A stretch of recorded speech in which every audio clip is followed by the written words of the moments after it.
Hello dear students, myself Ajay Lakhina, faculty mathematics. आज मैं आपको बताऊंगा कॉम्बिनेटोरिक्स के बारे में बेटा। ठीक है, क्योंकि ये पहली क्लास है तो पहले हम कुछ थोड़े से बेसिक क्वेश्चंस करेंगे, फिर मैं धीरे धीरे आपको सिखाऊंगा कैसे परमुटेशंस को और कॉम्बिनेशन को हम लोग मतलब यूज़ करते हैं। एक चीज़ बेटा हमारे पास आती है फंडामेंटल प्रिंसिपल ऑफ काउंटिंग। उसके दो प्रिंसिपल हैं। एक होता है हमारे पास फंडामेंटल प्रिंसिपल ऑफ एडिशन। ठीक है बेटे, एक है हमारे पास फंडामेंटल प्रिंसिपल ऑफ एडिशन, दूसरा हमारे पास प्रिंसिपल होता है fundamental principle of multiplication. Fundamental principle of multiplication, दोनों में डिफरेंस क्या है? जब कभी भी किसी भी क्वेश्चन के अंदर, मैं कहना चाहता हूँ फंडामेंटल प्रिंसिपल एडिशन में हम लोग क्या करते हैं, कभी भी किसी भी क्वेश्चन के अंदर अगर ए और बी अगर आ जाए, ठीक है, तो इसका मतलब हमारे पास फंडामेंटल प्रिंसिपल ऑफ एडिशन लगेगा। जैसे मान लो मैं कहना चाहता हूँ कि एक क्लास के अंदर 10 बॉयज़ हैं और 5 अगर गर्ल्स हैं, मुझे 1 स्टूडेंट सेलेक्ट करना है असेंबली के लिए फॉर एग्जांपल। अब 1 स्टूडेंट तो कुछ भी हो सकता है, यानी कि वी हैव टू सेलेक्ट इधर 1 बॉय और 1 गर्ल। ठीक है बेटे, या नहीं? तो इसका मतलब क्या है, या तो मैं 10 बॉयज़ में से सेलेक्ट करूँ या मैं 5 गर्ल्स में सेलेक्ट करूँ, तो इसलिए हम इसको ऐड कर देंगे। यानी कि टोटल 15 स्टूडेंट में से मैं कोई भी एक बच्चा सेलेक्ट अगर मुझे करना है, यानी 1 बॉय और 1 गर्ल, दोनों ही इवेंट्स बेसिकली जो हैं आपस में इंडिपेंडेंट इवेंट्स हैं। ठीक है, तो म्यूचुअली एक्सक्लूसिव इवेंट्स हैं, या तो मैं बॉय को सिलेक्ट करूँगा या 1 गर्ल को सिलेक्ट करूँगा। ठीक है, तो टोटल पॉसिबल वेज हमारे पास हो जाएंगे 10 + 5 15। इसका मतलब हो गया, इसे कहते हैं फंडामेंटल प्रिंसिपल ऑफ एडिशन। ऐसे मैं कहना चाहूँगा, अगर मुझे दोबारा से उसी में से अगर 10 बॉयज़ हैं और अगर 5 गर्ल्स हैं क्लास के अंदर, अब मुझे अगर 2 बच्चे सेलेक्ट करने हैं such that 1 boy and 1 girl. अब यहाँ पर क्या है, एंड आ गया। जब कभी अगर एंड अगर आएगा तो इसका मतलब क्या है, हमारे को fundamental principle of multiplication use करना है। इसका मतलब क्या है, 10 बॉयज़ में से मैं किसी भी एक बच्चे को सिलेक्ट कर सकता हूँ, उसके कॉरस्पॉन्डिंग मैं 5 में से किसी भी गर्ल को सिलेक्ट कर सकता हूँ। टोटल पॉसिबल वेज मेरे पास 50 हो जाएंगे। यानी कि मैं कहना चाहता हूँ, अगर आप ध्यान से देखेंगे B1 B2 B3 B4 ऐसे मेरे पास मान लेते हैं 10 अगर बॉयज़ हैं, उनके कॉरस्पॉन्डिंग अगर मेरे पास G1 G2 G3 G4 G5 अगर 5 अगर गर्ल्स हैं, तो सिलेक्ट करने का मतलब क्या है, अगर मैंने B1 वाला बॉय सेलेक्ट किया तो उसके कॉरस्पॉन्डिंग में एक G1 वाला गर्ल सेलेक्ट कर सकता हूँ, यानी B1 G1 एक कॉम्बिनेशन हो जाएगा हमारे पास। अगर B1 के कॉरस्पॉन्डिंग में G2 को भी सिलेक्ट कर सकता हूँ। ठीक है बेटे, ये नहीं, B1 के कॉरस्पॉन्डिंग G3 को भी हम सिलेक्ट कर सकते हैं। ऐसे B1 के कॉरस्पॉन्डिंग हम लोग G5 को भी सिलेक्ट कर सकते हैं। इसके कॉरस्पॉन्डिंग मेरे 5 केसेस हो गए बेटे B1 के साथ। ऐसे अगर मैंने B2 को अगर सिलेक्ट किया तो B2 के कॉरस्पॉन्डिंग G1 को सिलेक्ट कर सकता हूँ, B2 के कॉरस्पॉन्डिंग G2 को सिलेक्ट कर सकता हूँ, या B2 के कॉरस्पॉन्डिंग G3 को सिलेक्ट कर सकता हूँ। ऐसे ही B2 के कॉरस्पॉन्डिंग G5 को भी सिलेक्ट कर सकते हैं, G4 भी G5 भी। तो ऐसे 5 केसेस सबके साथ अगर आएंगे, या तो आप ऐसे करो कि B1 और B2 और B3 और B4 up to sworn B10, इनके कॉरस्पॉन्डिंग वो आ जाएंगे। तो 5 + 5 + 5 + 5 अगर मैं 10 टाइम्स करूँगा तो 50 केसेस आ जाएंगे हमारे पास। ठीक है, तो हमने क्या किया, 1 बॉय को सिलेक्ट किया 10, उसके कॉरस्पॉन्डिंग हम किसी भी गर्ल को अगर सेलेक्ट कर सकते हैं, तो 10 × 5 टोटल हमारे पास 50 पॉसिबल केसेस हो जाएंगे। इसे हम कहते हैं फंडामेंटल प्रिंसिपल ऑफ मल्टीप्लिकेशन। ठीक है बेटे, तो थोड़े से हम पहले कुछ बेसिक क्वेश्चन करते हैं ताकि आपको थोड़ा सा डिफरेंस समझ आ जाए, कब हमारे को प्रिंसिपल ऑफ एडिशन लगाना है और कब हमारे को प्रिंसिपल ऑफ मल्टीप्लिकेशन लगाना है। मैं आपको कहना चाहता हूँ कि मान लेते हैं ये A सिटी है, ये B सिटी है और C सिटी है। A से लेकर B तक जाने के मान लेते हैं 3 रूट्स हैं। आप A शहर से लेकर के B शहर में अगर आपने जाना है, मान लेते हैं 3 वेज़ हैं हमारे पास। ठीक है, चाहे आप मान लो कि ट्रेन से जा सकते हो, बस से जा सकते हो, ठीक है, बाय एयर जा सकते हो। ठीक है बेटा, ये नहीं, तो ऐसे हमारे B से लेकर C तक जाने के अगर हमारे पास मान लेते हैं 4 रूट्स हैं। ठीक है, ट्रेन हो गया, बस हो गया, एयर हो गया, मान लेते हैं हम किसी और रूट C से भी जा सकते हैं बाई चांस। ठीक है, तो A से लेकर के C तक जाने के कितने वेज हो जाएंगे? ठीक है, तो यहाँ पर क्या B से तो जाना ही पड़ेगा हमारे को। अगर A से लेकर C तक डायरेक्ट रूट नहीं है, हमारे को B के थ्रू जाना ही पड़ेगा। तो A से लेकर B तक जाने के कितने वेज हो जाएंगे? 3। या तो मैं ट्रेन से जाऊँ, या मैं बस से जाऊँ, या मैं एयर से जाऊँ, उसके कॉरस्पॉन्डिंग B से लेकर C तक जाने के कितने वेज हो जाएंगे हमारे पास? 4। यानी टोटल पॉसिबल केसेस हो जाएंगे 12। यानी कि मैं कहना चाहता हूँ, ध्यान से देखिएगा, T1 अगर ट्रेन है पहले इसकी, T2 अगर सेकंड वाली ट्रेन है, तो T1 T2 जा सकते हैं। यानी कि A से लेकर B तक ट्रेन में गया, B से लेकर C तक दोबारा ट्रेन में चला गया। अगर A से लेकर B तक अगर मैं ट्रेन में गया था, तो उसके कॉरस्पॉन्डिंग हो सकता है मैं बस से चला जाऊँ, मान लेते हैं B1 B2 मान लेते हैं। ठीक है ना जी, तो ऐसे T1 A1 और A2 हो जाएगा हमारे पास कि पहले वाला A से लेकर B तक अगर ट्रेन से गया तो B से लेकर C हम एयर से भी जा सकते थे। A से लेकर B अगर मैं ट्रेन से गया था तो B से लेकर C हम C से भी जा सकते थे। 4 पॉसिबल केसेस हमारे पास T1 की कॉरस्पॉन्डिंग हो गई। ऐसे 4 पॉसिबल केसेस हमारे पास B+1 की कॉरस्पॉन्डिंग हो जाएंगे, 4 पॉसिबल केसेस हमारे पास एयर के कॉरस्पॉन्डिंग हो जाएंगे। तो टोटल पॉसिबल केसेस हमारे पास कितने हो जाएंगे, 3 × 4, ठीक है। टोटल हमारे पास 12 पॉसिबल केसेस हो जाएंगे। इसको मैं आपको समझाने के लिए ऐसे भी कह सकता हूँ कि मान लेते हैं कि एक रूम के अंदर हमारे पास 6 डोर्स हैं बेटे, मान लेते हैं एक रूम के अंदर 6 डोर्स हैं। मैंने कहा एक स्टूडेंट जो है वो किसी भी डोर से अंदर आए, मान लेते हैं door number A B C D E F, ठीक है बेटे। मैंने क्या बोला कि कोई भी जो बच्चा है वो किसी भी दरवाजे से अंदर आए, ठीक है, मगर बाहर जाएगा डिफरेंट दरवाजे से। तो कितने पॉसिबल वेज हो सकते हैं, अंदर आने के 6 वेज हो जाएंगे हमारे पास। A B C D E F किसी भी डोर से अंदर आ सकता है। और मैंने क्या बोला, बाहर जो जाएगा वो डिफरेंट दरवाजे से जाए, तो इसके कॉरस्पॉन्डिंग बाहर जाने के 5 वेज हो जाएंगे। टोटल 30 पॉसिबल वेज हो जाएंगे। अगर मैं आपको ये बोलता कि वो हमारे पास किसी भी दरवाजे से अंदर आए और किसी भी दरवाजे से बाहर जाए, अगर मैं कंडीशन लगाता कि वो किसी भी दरवाजे से अंदर आए और किसी भी दरवाजे से बाहर जाए, तो उस केस में पॉसिबल केसेस हमारे पास क्या हो जाएंगे, अंदर आने के 6 वेज, उसके कॉरस्पॉन्डिंग बाहर जाने के 6 वेज, टोटल उस केस में हमारे पास 36 पॉसिबल केसेस हो जाते। ठीक है बेटे, यानी ए से आया, ए से वापस चला गया, ए से आया, बी से वापस चला गया। ठीक है बेटे, तो ऐसे हमारे पास इसमें क्या करेंगे, fundamental principle of multiplication use होगा हमारे पास। ऐसे मैं अगर आपको समझाऊँ कि अगर मान लेते हैं मेरे पास एक कॉइन को मैंने 3 टाइम्स टॉस किया, एक कॉइन है मेरे पास जिस पे हेड या टेल अगर आता है, उसको अगर मैं 3 टाइम्स अगर टॉस करता हूँ तो टोटल कितने पॉसिबल केसेस होंगे हमारे पास, आप सोचिए। शाबाश, इसमें 2 में से कोई भी केस आ सकता है, H या T में से। मैंने कहा पहले वाले केस पे H या T में से कोई भी केस आ सकता है, उसके कॉरस्पॉन्डिंग हेड या टेल में से कोई भी केस आ सकता है, उसके कॉरस्पॉन्डिंग हेड या टेल में से कोई भी केस आ सकता है हमारे पास। ठीक है बेटे, तो टोटल पॉसिबल केसेस हमारे पास 8 हो जाएंगे। आप इसको ऐसे भी देख सकते हो कि या तो सारे के सारे हमारे पास H आ जाए, हमारे पास H हो जाए हमारे पास। ठीक है बेटे, HH हो जाए हमारे पास, TH हो जाए हमारे पास। यानी कि मैंने क्या बोला, पहले तीनों के तीनों बार हो सकता है हेड आ जाए, या 2 बार हेड आएगा और 1 बार टेल आएगा, ये पॉसिबल केसेस हो सकते हैं। या 1 बार हेड आएगा और 2 बार टेल आएगा, ऐसे पॉसिबल केस हो सकता है। या THT आ जाएगा हमारे पास कि पहले पे टेल फिर हेड फिर टेल। या TTH आ जाएगा, यानी पहले 2 पे टेल आ जाएगा तीसरे पे हेड। या ऐसे भी हो सकता है कि तीनों के ऊपर हमारे पास टेल आ जाए। टोटल पॉसिबल केसेस हमारे पास 8 हो जाएंगे। ठीक है बेटे, इसको आप ऐसे देखना चाहो तो ऐसे देख सकते हो कि पहले पे हेड आया, टेल आया, इसके कॉरस्पॉन्डिंग यहाँ पर हेड या टेल कुछ भी आ सकता था बेटे। ठीक है कि नहीं, ऐसे H का अगर आ गया तो उसके कॉरस्पॉन्डिंग दोबारा हमारे पास हेड या टेल कुछ भी आ जाएगा, हेड या टेल कुछ भी आ जाएगा बेटे। अगर हेड आया तो यहाँ पर भी हेड या टेल कुछ भी आ जाएगा, यहाँ पर भी हमारे पास हेड या टेल कुछ भी आ जाएगा। ठीक है, टोटल पॉसिबल केसेस हमारे पास ये 8 पॉसिबल केसेस हो जाएंगे हमारे पास, 2 × 2 × 2, यानी कि ये हमारे पास हो जाएगा फंडामेंटल प्रिंसिपल ऑफ मल्टीप्लिकेशन। ठीक है बेटे, नेक्स्ट हम लोग करते हैं अगला क्वेश्चन। आप ही मुझे ये बताइए कि मेरे पास 3 डिजिट वाले कितने पॉसिबल नंबर हो सकते हैं। ऑब्वियसली डिजिट जो है 0 1 2 3 4 5 6 up to so on.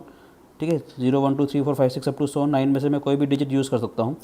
3 digit वाले कितने पॉसिबल केसेस होंगे बेटा हमारे पास। यहाँ पर ध्यान से देखिएगा, यहाँ पर 0 तो आ नहीं सकता क्योंकि 3 डिजिट का नंबर मुझे चाहिए। तो यानी कि यहाँ पर इस प्लेस को फिलअप करने के लिए 9 पॉसिबल वेज हो जाएंगे हमारे पास। उसके कॉरस्पॉन्डिंग सेकंड वाले प्लेस को फिलअप करने के लिए 10 पॉसिबल केस हो जाएंगे बेटे। ऐसे मैंने क्या बोला, थर्ड केसेस पे भी हमारे पास 10 पॉसिबल केसेस हो जाएंगे। टोटल हमारे पास 900 वेज हो जाएंगे बेटे। ये फंडामेंटल प्रिंसिपल ऑफ मल्टीप्लिकेशन है हमारे पास बेटा, कि उसके कॉरस्पॉन्डिंग हमारे पास चीज़ें चेंज होती चली जा रही हैं। ठीक है, अगर मैं आपको ये बोलूँ कि अगर मुझे ऐसे नंबर अगर निकाल, इसमें क्या है हमारे पास डिजिट जो है वो रिपीट हो गई। मैंने क्या बोला, यहाँ पर 0 नहीं आएगा, 1 से लेकर 9 तक कुछ भी आ सकता है। तो सेकंड वाले केस में मैंने 10 केसेस ले लिए थे। इसका मतलब क्या था, डिजिट हमारे पास रिपीट हो रही थी। ठीक है, अगर मैं बोलूँ कि हाउ मैनी 3 डिजिट, अगर मैं आपको ये बोलूँ हाउ मैनी 3 डिजिट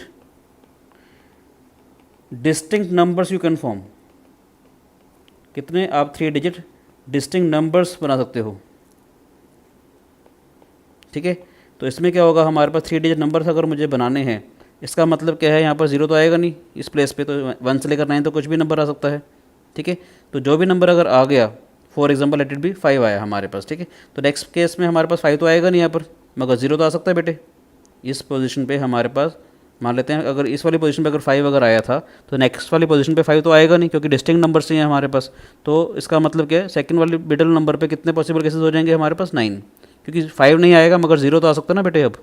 ठीक है, तो यानी कि इसको भरने के 9 वेज इसलिए थे क्योंकि यहाँ पर 0 नहीं आ सकता था, उसके कॉरस्पॉन्डिंग 9 वेज नेक्स्ट नंबर के अगर आ गई। अब 2 नंबर जा चुके हैं 10 में से। ठीक है बेटे, तो थर्ड प्लेस पे आने कितने वेज हो जाएंगे हमारे पास, 8। तो कितना हो गया, 81 × 8, 648 नंबर्स हो जाएंगे डिस्टिंक्ट नंबर्स। ठीक है बेटे।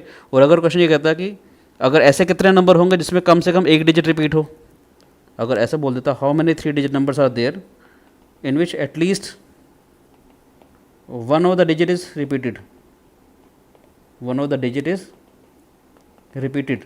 इसका मतलब क्या है, जब कभी भी अगर एटलीस्ट आ जाए, जब कभी भी बेटा एटलीस्ट वन अगर आ जाए तो आपने क्या ध्यान देना है, एटलीस्ट वन का मतलब होता है total minus none. Total minus none का मतलब क्या हो जाएगा, टोटल नंबर्स कितने थे हमारे पास, 9 इंटू 10 इंटू 10, 100 नंबर से बेटा हमारे पास। ठीक है, तो टोटल नंबर्स आर 900। नन का मतलब क्या, कोई भी डिजिट रिपीट ना हो, यानी कि ऑल आर डिस्टिंक्ट। और ऑल आर डिस्टिंक्ट के अभी हमने नंबर्स कितने बनाए थे हम लोगों ने, 648। तो इसका मतलब ऐसे नंबर जिसमें कम से कम एक डिजिट अगर रिपीट होगी तो क्या हो जाएगा हमारे पास 900 माइनस 648, यानी कि हमारे पास 252 नंबर्स हो जाएंगे जो जिसमें कम से कम एक डिजिट हमारे पास रिपीट होगी। ठीक है बेटे। सो नेक्स्ट क्वेश्चन हम लोग करते हैं, ध्यान से देखिएगा। अगर मान लो क्वेश्चन ये कहता है कि how many 4 digit numbers you can form with the digits. अब क्वेश्चन अगर हमारे पास ये कहता है कि how many 4 digit numbers you can form, how many 4 digit numbers, ध्यान से सुनिएगा, how many 4 digit numbers you can form from the digits, how many 4 digit numbers are there you can say from the digits.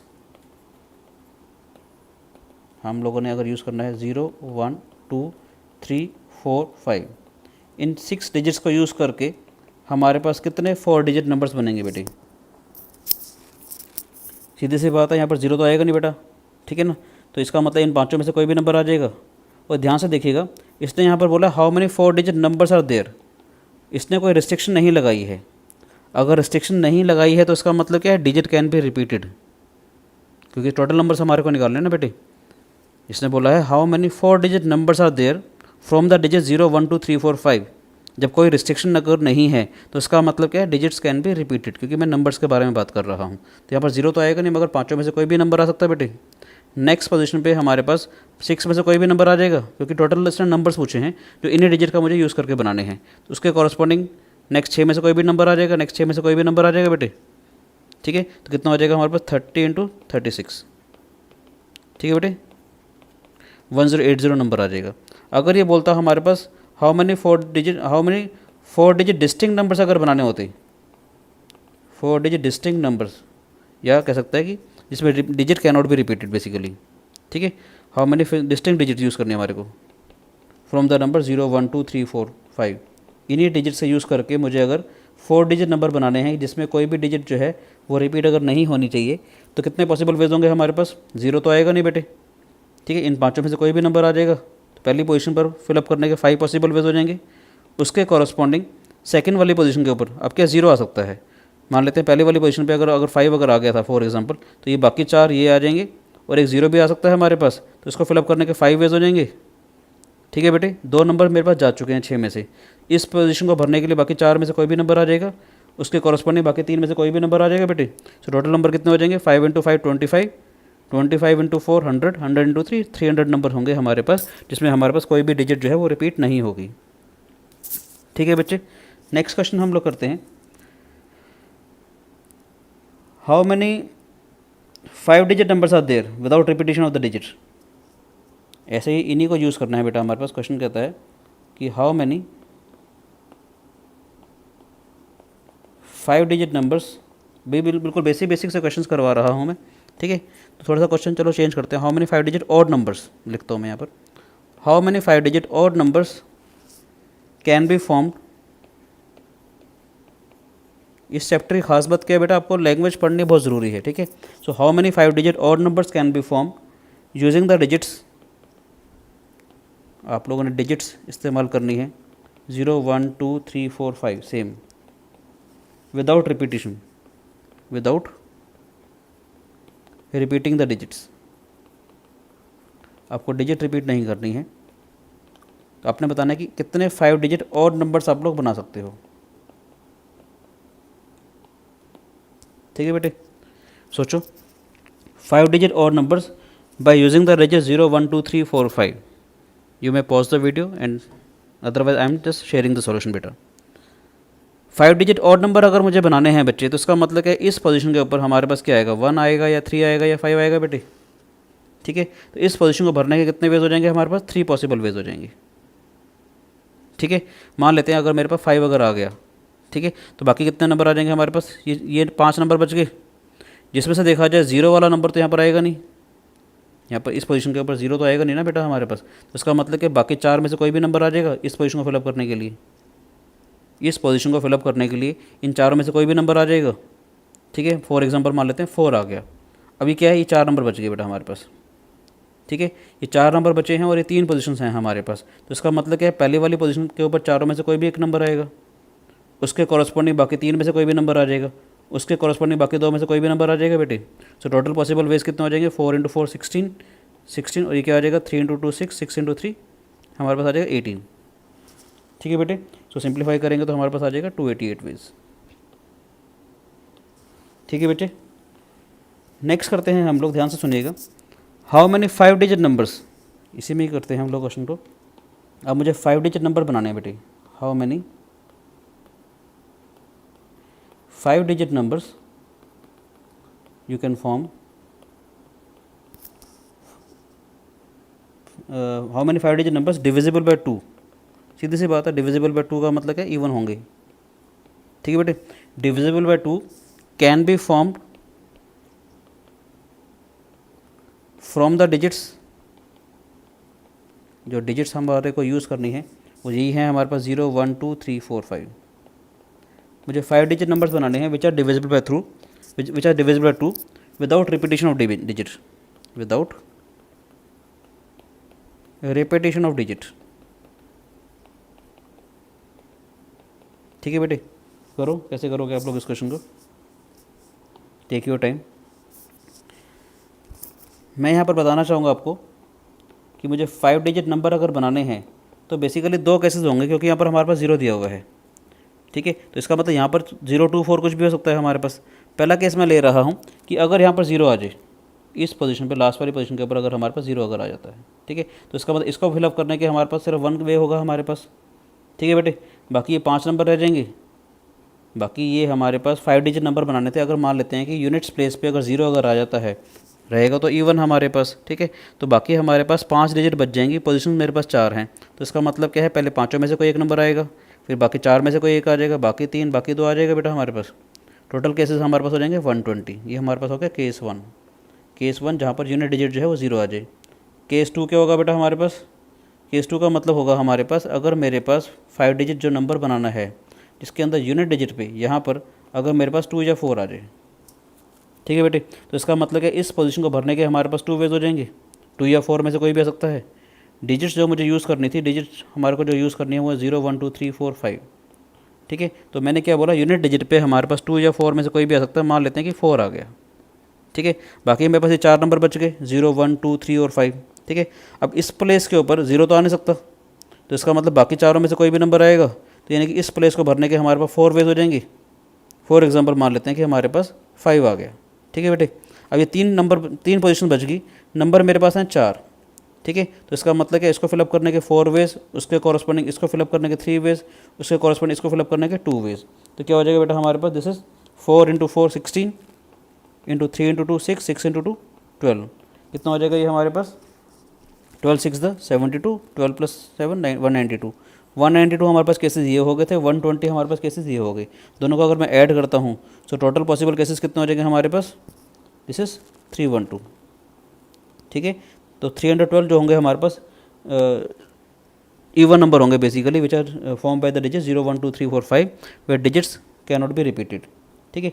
इसी में एक मज़ेदार question करते हैं, ठीक है। अगर मान लेते हैं कि इसी क्वेश्चन को हम लोग थोड़ा सा ट्विस्ट करें, मैंने क्या बोला, how many 5 digit numbers you can form, how many 5 digit numbers, इसको ऐसे कर लेते हैं, how many 5 digit numbers divisible by 4, इसको लिखते हैं डिविजिबल बाय 4, ठीक है, फॉर्म्ड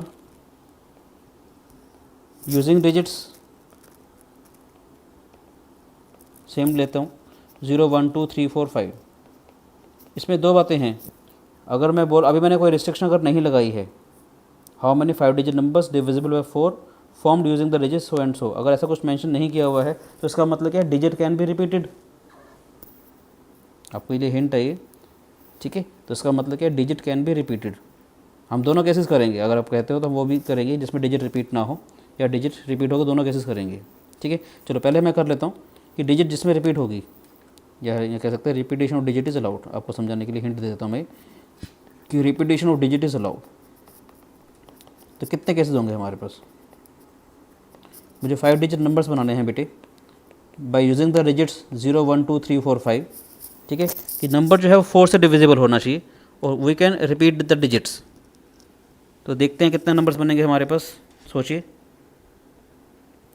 तो मैंने क्या बोला, 4 का डिविजिबिलिटी क्राइटेरिया क्या होता है बेटा, कि लास्ट के जो 2 डिजिट हैं वो 4 से डिविजिबल होने चाहिए। अब ध्यान से देखिए कि 0 1 2 3 4 5 में से ऐसे कौन कौन सी पॉसिबिलिटीज़ हो सकती हैं हमारे पास जिसमें से लास्ट के जो 2 डिजिट हैं वो 4 से डिविजिबल हों और रिपीटेशन और डिजिट जो है वो अलाउड है अगर हमारे पास। तो देखिए क्या क्या पॉसिबिलिटीज़ हो सकती है। तो लास्ट के 2 डिजिट हमारे पास 0 0 हों, ठीक है बेटे, या हमारे पास 0 4 आ जाए, ठीक है, या हमारे पास 2 0 आ जाए, या 24 आ जाए लास्ट में। ऐसे कहना चाहता हूँ, या तो 32 आ जाए मेरे पास, ठीक है बेटे, या तो 40 आ जाए, या 44 आ जाए हमारे पास, ठीक है बच्चे, या 52 आ जाए हमारे पास। और क्या नंबर हो सकता है, सोचिए। 0 0 0 4 2 0 2 4 3 2 4 0 4 4 5 2। एक नंबर और रह गया हमारे पास 12।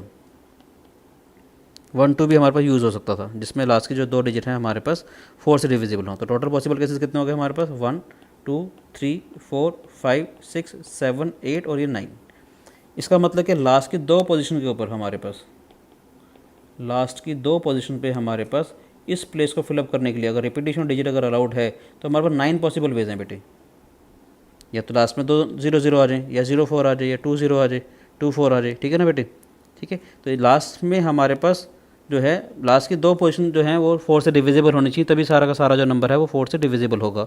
और रिपीटेशन डिजिट अगर हमारे पास अलाउड है तो ऐसे केस में हमारे पास 9 पॉसिबल वेज होंगे जिसमें मैं लास्ट की 2 डिजिट को फिलअप कर सकता हूँ।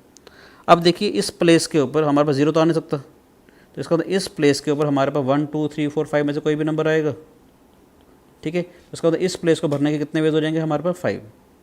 अब क्योंकि रिपीटेशन डिजिट जो है वो हमारे पास अलाउड है, ये 2 पोजीशंस रह गई, डिजिट मेरे पास 6 हैं, तो इसका मतलब कि 6 में से कोई भी डिजिट आ सकती है, उसके कॉरस्पॉन्डिंग 6 में से कोई भी डिजिट आ जाएगी बेटे। सो टोटल पॉसिबल वेज कितने हो जाएंगे हमारे पास, 5 × 6 30, ठीक है, और 6 × 9 54। कितना हो जाएगा, 0 आ जाएगा, 3 4 12, 1620 पॉसिबल केसेस होंगे हमारे पास, वो सारे नंबर जो कि हमारे पास 4 से डिविजिबल हों, ठीक है। इसी में कुछ बड़ी सी चीज़ें करते हैं। अगर मैं बोलूँ कि ये डिजिट को मुझे यूज़ करना है, मैं इसको कॉपी कर लेता हूँ, क्वेश्चन लिखता हूँ यहाँ पर, सिर्फ ये लिख देता हूँ कि ऐसे कितने नंबर्स होंगे हमारे पास जिसमें जो 3 से डिविजिबल हों, ठीक है। और मैं बोलता हूँ कि repetition of digit is not allowed, repetition of digits is not allowed. ऐसे कितने नंबर्स होंगे हमारे पास, 5 डिजिट नंबर जो कि 0 1 2 3 4 5 से बनने चाहिए और हमारे पास 3 से डिविजिबल हों बेटे, ठीक है। तो ट्राई कीजिए, you may pause the video, otherwise मैं आपको सॉल्यूशन बता रहा हूँ बेटे। अब 3 का डिविजिबिलिटी क्राइटेरिया क्या है बेटा, कोई भी नंबर 3 से कब डिविजिबल होगा, जब सम ऑफ द डिजिट्स 3 से डिविजिबल हो, ठीक है। यानी कि नंबर्स जो है अगर मैं ध्यान से देखता हूँ 1 + 2 + 3 + 4 + 5 अगर मैं करता हूँ, देखें कितना होता है, 1 + 2 = 3, 3 + 3 = 6, 6 + 4 10, 10 + 5 15। इसका जो सम है 15 अगर आ गया तो इसका मतलब है 1 2 3 4 5 से यूज़ करके मैं कोई भी नंबर अगर बनाऊँ, इन डिजिट को यूज़ करके मैं कोई भी 5 डिजिट नंबर बनाऊँ, वो तो हमेशा ही 3 से डिविजिबल होगा, ठीक है बेटा। यानी एक तो चॉइस हमारे पास ये होगी। दूसरी चॉइस हमारे पास क्या हो सकती है, मुझे जो है सम जो है वो 3 से डिविजिबल करना है, 15 तो 3 से डिविजिबल है, या तो मुझे बेसिकली 0 को यूज़ करना है। अगर मैं 0 को यूज़ करता हूँ और कोई एक ऐसी डिजिट हटा दूँ जो 3 का मल्टीपल हो, तो 3 ही है हमारे पास। यानी कि अगर मैं 0 1 2 4 5 को अगर टोटल करूँ तो कितना आ जाएगा, 5 + 4 9, 9 + 2 11, 11 + 1 12। यानी कि या तो नंबर मैं इन डिजिट को यूज़ करके बनाऊँ या मैं नंबर इन डिजिट को यूज़ करके बनाऊँ, ठीक है बेटे। क्योंकि इसमें कोई भी 0 नहीं है तो इन 1 2 3 4 5 को यूज़ करके 5 डिजिट वाले कितने नंबर बनेंगे, पहली पोजीशन के ऊपर 5 में से कोई भी नंबर आ जाएगा, फिर बाकी 4 में से कोई भी नंबर आ जाएगा, बाकी 3, बाकी 2, बाकी 1, यानी कि हमारा 5 फैक्टोरियल यानी कि 120 नंबर्स बनेंगे जो कि हमारे पास 3 से डिविजिबल हैं, ठीक है बेटे। इनमें अगर मैं ध्यान से देखूँ कि ऐसे कितने नंबर्स होंगे, ठीक है, जो मैंने इन डिजिट को यूज़ करना है जो 3 से डिविजिबल हों, ठीक है। बस 0 नहीं आना चाहिए बेसिकली, क्योंकि 0 + 1 + 2 + 4 + 5 का जो सम आता है वो 12 है, यानी कि वो 3 से डिविजिबल है। यानी कोई भी मैं 5 डिजिट नंबर अगर बनाऊंगा बाय यूजिंग द डिजिट 0 1 2 3 4 5, तो वो हमेशा ही हमारे पास 3 से डिविजिबल होगा। अब यह ध्यान देना है हमारे को कि इस प्लेस के ऊपर 0 नहीं आएगा, तो यानी कि इन चारों में से कोई भी नंबर आ सकता है इस पोजीशन के ऊपर। तो इस प्लेस को फिलअप करने के हमारे पास कितने वेज हो जाएंगे? This is 4। इस पोजीशन को फिलअप करने के हमारे पास 4 वेज हो जाएंगे। फॉर एग्जांपल मेरे पास 5 आ गया, ठीक है बेटे। तो बाकी इन चारों में से कोई भी नंबर आ जाएगा इस पोजीशन को फिलअप करने के लिए, बाकी कॉरस्पॉन्डिंग बाकी 3 में से कोई एक, बाकी 2, बाकी 1, यानी 4 × 4 फैक्टोरियल, यानी कि हमारे पास 96 वेज आ जाएंगी। 120 हमारे पास ये वाले केसेस थे, 96 हमारे पास ये वाले केसेस आए। तो टोटल पॉसिबल केसेस कितने हो जाएंगे हमारे पास? 216। इन 216 ऐसे नंबर होंगे जो कि हमारे पास 3 से डिविजिबल हों, ठीक है, जिसमें रिपीटेशन डिजिट जो है हमारे पास अलाउड नहीं होगी। अब मैं आपको सिखाता हूँ कि परमुटेशंस क्या होता है। अभी तक मैं सिखा रहा था काउंटिंग के बारे में बेटे, ठीक है। अब मैं थोड़ा सा आपको सिखाता हूँ कि परमुटेशंस किसे कहते हैं, ठीक है। मैं आपको ये कहना चाहूँगा कि अगर मान लेते हैं मेरे पास, अब मैं आपको सिखा रहा हूँ परमुटेशंस के बारे में, ठीक है बेटे। मैंने क्या बोला कि अगर ABC अगर 3 बच्चे अगर मेरे पास हैं बेटे, 3 बच्चों में से मुझे अगर 2 बच्चों की फ़ोटोग्राफ अगर खींचनी है तो कितने पॉसिबल वेज होंगे? या तो AB के कॉरस्पॉन्डिंग एक BA अलग फ़ोटोग्राफ आ जाएगी बेटा हमारे पास। अगर AC आया तो CA भी हो जाएगा, अगर BC आया तो CB भी हो जाएगा हमारे पास। तो टोटल पॉसिबल जो केसेस होंगे हमारे पास वो 6 फोटोग्राफ पॉसिबल हैं बेटा हमारे पास, ठीक है। यहाँ पर क्या है, मैंने बच्चों की जो फ़ोटोग्राफ खींची थी, इसका मतलब मैंने उनको अरेंज किया, ठीक है। बच्चों को मैंने बैठने के वेज में अरेंज कर दिया। मैंने इसको ऐसे भी कह सकता हूँ कि 3 बच्चे अगर मेरे पास हैं और 2 चेयर्स अगर हैं हमारे पास, तो कितने वेज होंगे? अरेंज का मतलब हम प्रमोट करना भी कहते हैं, ठीक है। प्रमोट किया यानी परमुटेशन में हम यूज़ करेंगे। मैं इसको ऐसे कह सकता हूँ कि अगर मेरे पास 2 चेयर्स हैं और 3 बच्चे थे, तो इसका मतलब मैंने क्या बोला, पहली वाली चेयर पर तीनों में से कोई भी एक बच्चा बैठ सकता है, यानी A बैठेगा या B बैठेगा या C बैठेगा बेटे। उसके कॉरस्पॉन्डिंग सेकंड वाली चेयर के ऊपर यानी A के साथ B बैठ सकता है या C बैठेगा, यानी B अगर फर्स्ट चेयर पर अगर बैठ गया तो उसके कॉरस्पॉन्डिंग B के साथ C बैठेगा या A बैठेगा, या C अगर बैठ गया तो C का मतलब C के साथ या तो A बैठेगा या B बैठेगा बेटा हमारे पास। इसलिए टोटल पॉसिबल केसेस जो होंगे हमारे पास 6 पॉसिबल केसेस हो जाएंगे, ठीक है। अगर मैं इसको ऐसे ही कहता कि मुझे 3 बच्चे हैं ABC, ठीक है, और 3 बच्चों में से मुझे 2 बच्चों को पिक्चर दिखाने के लिए लेके जाना है, तो उसमें क्या होता है, तो मैं AB को ले जाऊँ या मैं BC को ले जाऊँ या मैं CA को ले जाऊँ, ठीक है। 3 बच्चे मेरे पास ABC हैं, मैंने बोला मैंने 2 बच्चों को पिक्चर दिखाने के लिए लेके जाना है, या तो मैं AB को ले जाऊँगा या BC को ले जाऊँगा या CA को ले जाऊँगा। या मैं ऐसे कहता हूँ कि ABC 3 बच्चे अगर मेरे पास हैं, मुझे 2 बच्चों को अगर खाना खिलाने के लिए लेके जाना है, या तो मैं AB को ले जाऊँगा या BC को ले जाऊँगा, CA को ले जाऊँगा। इसे हम कहते हैं सिलेक्शन या कंबाइन करना, ग्रुप बनाना। कंबाइन किया या ग्रुप बनाया, ठीक है, ये ऐसे कहते हैं सिलेक्ट किया, ठीक है बेटे, इसे कहते हैं सिलेक्शन, ठीक है। तो जब कभी सिलेक्शन आएगा, कॉम्बिनेशन आएगा, तो यहाँ पर ये यूज़ होगा कॉम्बिनेशन में। अभी धीरे धीरे हम लोग डिस्कस करेंगे कि परमुटेशन में हम क्या लगाते हैं, इसमें क्या लगाते हैं, सिलेक्शन में क्या लगाते हैं। मतलब मैं कहना चाहता हूँ कि परमुटेशन में हमारे पास अरेंजमेंट भी मैटर करती है, जबकि सिलेक्शन के अंदर हमारे पास अरेंजमेंट मैटर ज़्यादा नहीं करेगी, ठीक है। हमने सिर्फ बच्चों को सिलेक्ट किया कि मुझे उनको पिक्चर दिखाने के लिए लेके जाना है, ठीक है। ऐसे में आपको ये बोलूँ कि अगर मेरे पास ABC 3 बच्चे थे, ठीक है बेटे, 3 बच्चों में से मुझे 3 बच्चों की ही फ़ोटोग्राफ खींचनी है। चेयर पे 3 बच्चे बिठाए हम लोगों ने, तो क्या क्या पॉसिबिलिटीज़ हो सकती हैं? ABC आ सकता है हमारे पास, AC भी आ जाएगा बेटा हमारे पास, BAC आ जाएगा या BC आ जाएगा, CA भी आ जाएगा या C भी आ जाएगा। ध्यान से देखिएगा, यहाँ पर मुझे 3 बच्चों में से तीनों की अगर मुझे फ़ोटोग्राफ अगर खींचनी है, तो इसका मतलब क्या है, हमारे पास ABC आ जाएगा या AC भी आ जाएगा, BAC आ जाएगा या BC आ गया, ठीक है या नहीं। और अगर यहाँ पर मैंने इनको अरेंज किया, अगर मैं कहता कि तीनों के तीनों बच्चों को मुझे सिलेक्ट करना है, तो उसमें सिर्फ एक ही केस आता है ABC, कि मुझे पिक्चर दिखाने लेके जाना है, खाना खिलाने के लिए लेके जाना है हमारे पास, ठीक है बेटा, ये नहीं। तो मैं यहाँ कहना चाहता हूँ आप लोगों को, यहाँ पर हमने चीज़ों को अरेंज किया। मैं ये कहना चाहता हूँ कि अगर ABC अगर 3 बच्चे अगर मेरे पास हैं, तो मैंने क्या बोला कि पहली वाली चेयर के ऊपर हमारे पास तीनों में से कोई एक बच्चा बैठेगा। तीनों में से कोई भी एक बच्चा बैठने का मतलब क्या है, या तो A आएगा या B आएगा या C आएगा बेटा हमारे पास। उसके कॉरस्पॉन्डिंग सेकंड वाले चेयर पर बाकी दोनों में से कोई भी एक बच्चा बैठ जाएगा, यानी A के साथ हमारे पास B आएगा या C आएगा, B के साथ C आएगा या A आएगा, ऐसे ही C के साथ हमारे पास A आएगा या B आएगा, ठीक है बेटे। मैंने क्या बोला, ABC 3 बच्चे थे, पहली चेयर के ऊपर तीनों में से कोई भी एक बच्चा बैठ जाएगा, एक बच्चा बैठ गया, बाकी 2 बच्चे रह गए, ठीक है। इस चेयर के ऊपर हमारे पास 2 में से कोई भी एक बच्चा बैठ जाएगा, और नेक्स्ट चेयर पे एक बच्चा रह गया, तो उसके कॉरस्पॉन्डिंग एक ही वे होगा, यानी A के साथ B आ गया, B के साथ C आ जाएगा, A के साथ C आ गया, C के साथ B आ जाएगा, BC A हो जाएगा हमारे पास, BAC हो जाएगा हमारे पास, CA B आ जाएगा, CB A आ जाएगा। ये 6 पॉसिबल केसेस आ जाएंगे हमारे पास, ठीक है बेटा, ये नहीं। ठीक है, इसका मतलब क्या, 3 बच्चे हैं और 3 कुर्सियाँ अगर हैं हमारे पास, इसे हम कहते हैं 3 फैक्टोरियल। ठीक है, इसे कहते हैं हम लोग 3 फैक्टोरियल। आपको एक टर्म बता देता हूँ, फैक्टोरियल। ठीक है बेटे, तो 3 फैक्टोरियल ऐसे लिख लो या इसको हम ऐसे भी लिख सकते हैं, बात एक ही है। इसका मतलब क्या आ जाएगा, 3 इंटू 2 इंटू 1 यानी कि 6। ठीक है बेटे, थोड़ा सा आपको थोड़ा सा और इलेबोरेट करता हूँ। फैक्टोरियल का मतलब अगर ऐसे कुछ अगर आ जाएगा, ऐसे लिखा हुआ आए या ऐसे लिखा हुआ है, इसे कहते हैं 4 फैक्टोरियल। 4 फैक्टोरियल, इसका मतलब क्या है, 4 इंटू 3 इंटू 2 इंटू 1 यानी कि हमारे पास हो जाएगा 24। 5 फैक्टोरियल का मतलब क्या हो जाएगा हमारे पास, 5 से कम जितने भी नंबर्स हैं उन सबका multiplication, that is 5 into 4 into 3 into 2 into 1 यानी कि हमारे पास हो जाएगा 120। ऐसे 6 फैक्टोरियल के बारे में अगर बात करेंगे तो 6 फैक्टोरियल का मतलब क्या हो जाएगा हमारे पास, 6 into 5 into 4 into 3 into 2 into 1 यानी कि हो जाएगा हमारे पास 720। ध्यान से देखिएगा, 6 फैक्टोरियल को मैं ऐसे भी लिख सकता हूँ, 6 इंटू 5 फैक्टोरियल। इसको हम चाहें तो ऐसे भी लिख सकते हैं, 6 इंटू 5 इंटू 4 फैक्टोरियल। जहाँ पर मेरा मन करेगा वहाँ पर मैं ब्रेक कर सकता हूँ। ऐसे मैं कहना चाहता हूँ कि कभी भी अगर मुझे मान लेते हैं सिंप्लीफाई करना है कि 10 फैक्टोरियल अपॉन में 7 फैक्टोरियल, इसका मतलब क्या है, 10 into 9 into 8 into 7 factorial upon में 7 फैक्टोरियल आ जाएगा बेटा हमारे पास। सोल्व होकर हमारे पास क्या आ जाएगा, 720। समझ आया? ये थोड़ा सा मैंने आपको फैक्टोरियल के बारे में बताया। अब एक बढ़िया सी चीज़ सिखाता हूँ, ध्यान से सुनिएगा। जैसे मैंने क्या बोला कि अगर 3 बच्चे मेरे पास हैं और 3 कुर्सियाँ अगर मेरे पास हैं तो उनको अरेंज करने के नंबर ऑफ वेज कितने थे हमारे पास, 3 फैक्टोरियल। ऐसे मैं आपको बोलता हूँ कि अगर मेरे पास 4 बच्चे हैं, ठीक है बेटे, ABCD फॉर एग्जांपल, और 4 ही अगर मेरे पास चेयर हैं, ठीक है, तो इसका मतलब क्या है, पहली चेयर पर चारों में से कोई भी एक बच्चा बैठेगा, उसके कॉरस्पॉन्डिंग सेकंड वाली चेयर पर तीनों में से कोई भी एक बच्चा बैठेगा, उसके कॉरस्पॉन्डिंग नेक्स्ट चेयर पर बाकी दोनों में से कोई भी एक बच्चा बैठेगा, उसके कॉरस्पॉन्डिंग लास्ट चेयर पर कोई भी एक बच्चा बैठ जाएगा। तो ये क्या हो जाएगा, 4 फैक्टोरियल। ठीक है बेटे, 4 बच्चे हैं, 4 कुर्सियाँ, तो कितने नंबर ऑफ वेज हो जाएंगे हमारे पास, 4 फैक्टोरियल।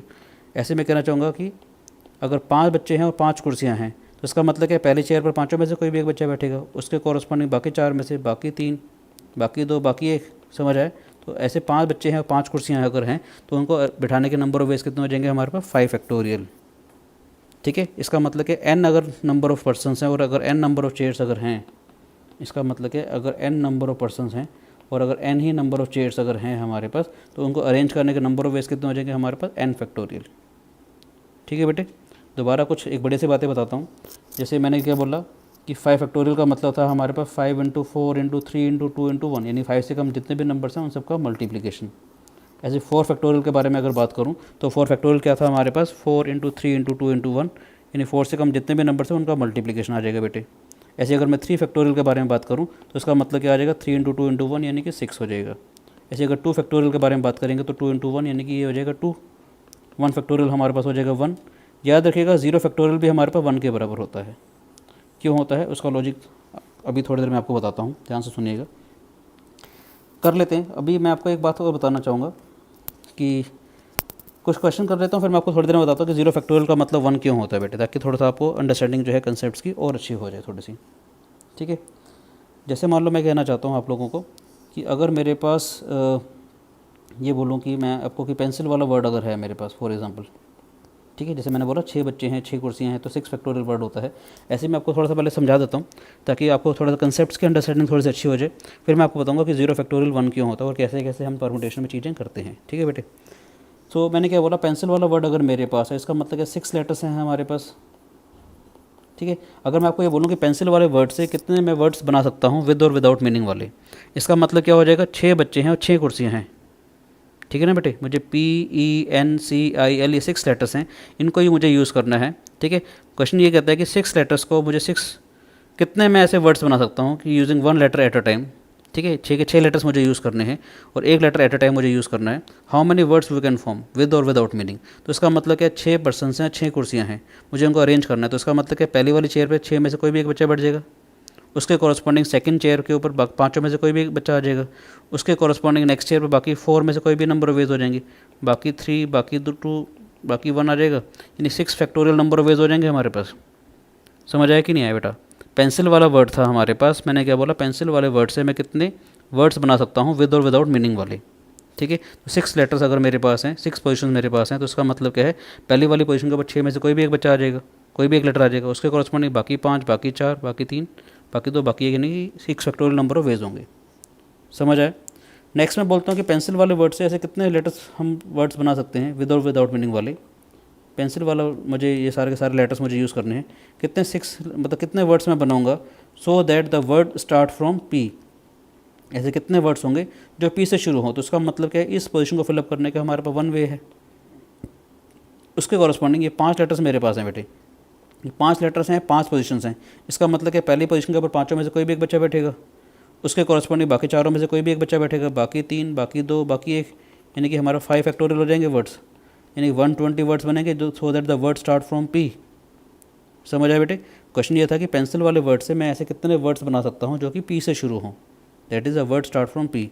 ऐसे मैं बोल सकता हूँ कि पेंसिल वाले वर्ड से, सेम क्वेश्चन है हमारे पास, ये पेंसिल एक वर्ड दे रखा है हमारे पास, मैंने क्या बोला, ऐसे कितने मैं वर्ड्स बना सकता हूँ so that the word ends with L, कि जो एल पे ख़त्म हो।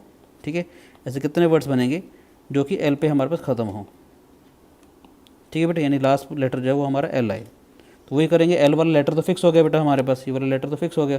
इसका मतलब ये 5 लेटर्स हैं हमारे पास, ये 5 पोजीशंस हैं। तो इसका मतलब कि पहली वाली पोजीशन के ऊपर 5 में से कोई भी एक बच्चा बैठेगा, उसके कॉरस्पॉन्डिंग सेकंड चेयर के ऊपर बाकी 4 में से कोई भी एक बच्चा बैठेगा, फिर बाकी 3, बाकी 2, बाकी 1 आ जाएगा बेटे। बच्चा बैठेगा का मतलब है कितने पोजीशंस हो सकते हैं हमारे वर्ड्स के आने की। तो इस केस में भी हमारे पास 5 फैक्टोरियल यानी कि 120 वर्ड्स बन जाएंगे। समझ आया। नेक्स्ट मैं कहना चाहता हूँ पेंसिल वाले वर्ड से ही ऐसे मैं कितने वर्ड्स बनाऊंगा विद और विदाउट मीनिंग वाले। ठीक है बेटे, सो दैट ध्यान से सुनिएगा, क्वेश्चन बहुत अच्छा है कि वॉवल्स जो हैं वॉवल्स पे ही रहें, कंसोनेंट्स जो हैं कंसोनेंट्स वाली पोजीशन के ऊपर ही रहें। तो कंसोनेंट्स का मतलब क्या है हमारे पास यहाँ पर पी, एन, सी और एल। वॉवल का मतलब क्या था, ई और आई, यानी कि इसका मतलब क्वेश्चन ये कहना चाह रहा है कि ई और आई जो हैं वो अपनी पोजीशन आपस में इंटरचेंज कर सकते हैं। वॉवल्स जो हैं वॉवल्स वाली पोजीशन के ऊपर है, यानी कि ई और आई तो अपनी पोजीशन चेंज कर सकते हैं और कंसोनेंट आपस में पोजीशन चेंज कर सकते हैं।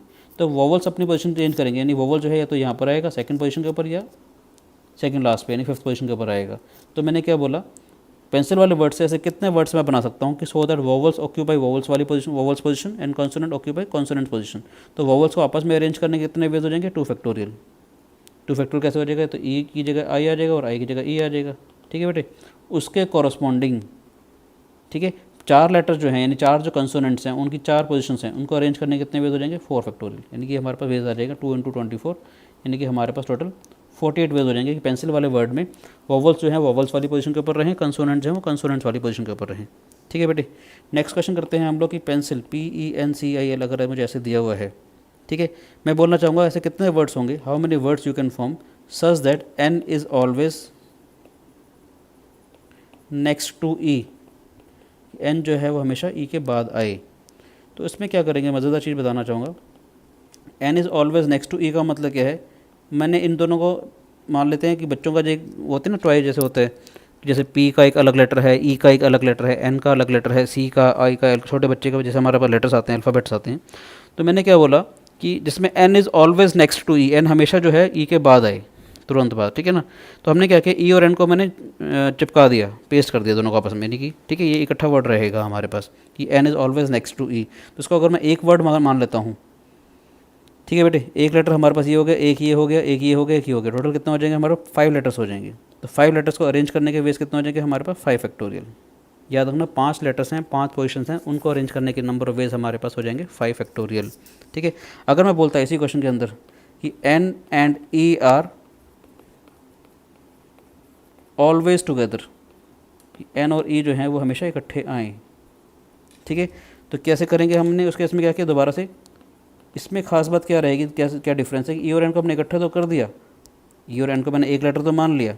ठीक है बेटे, ये अगर एक लेटर है, बाकी को साथ अगर मैं इसको कंबाइन करूँगा तो टोटल 5 लेटर्स हो गए। 5 लेटर को अरेंज करने के नंबर ऑफ वेज तो 5 फैक्टोरियल हो गई। ठीक है, बाकी ई और एन को मैं आपस में तो इंटरचेंज कर सकता हूँ। यहाँ हमने क्या लिखा, N and E are always together, यानी कि एन ई ऑलवेज टुगेदर का मतलब क्या, ई एन अगर है तो एन ई भी तो हो सकता है। इन 2 लेटर को आपस में अरेंज करने के 2 फैक्टोरियल वेज हो जाएंगे हमारे पास।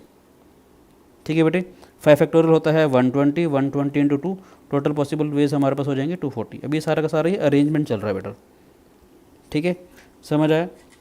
नेक्स्ट मैं आपको सिखाता हूँ कि एक अच्छी सी चीज़ कि अभी मैं बता रहा था कि 0 फैक्टोरियल 1 क्यों होता है, उसको मैं थोड़ा सा लॉजिक आपको सिखाना चाहूँगा, थोड़ा सा अभी और धीरे धीरे। कि मैं आपको अगर ये बोलूँ अभी हमने किया था कि हमारे पास 5 चेयर्स हैं, 5 पर्सन है, तो 5 फैक्टोरियल नंबर ऑफ वेज होंगे, क्योंकि पहला 5 में से कोई एक आ जाएगा, बाकी 4, बाकी 3, बाकी 2, है ना।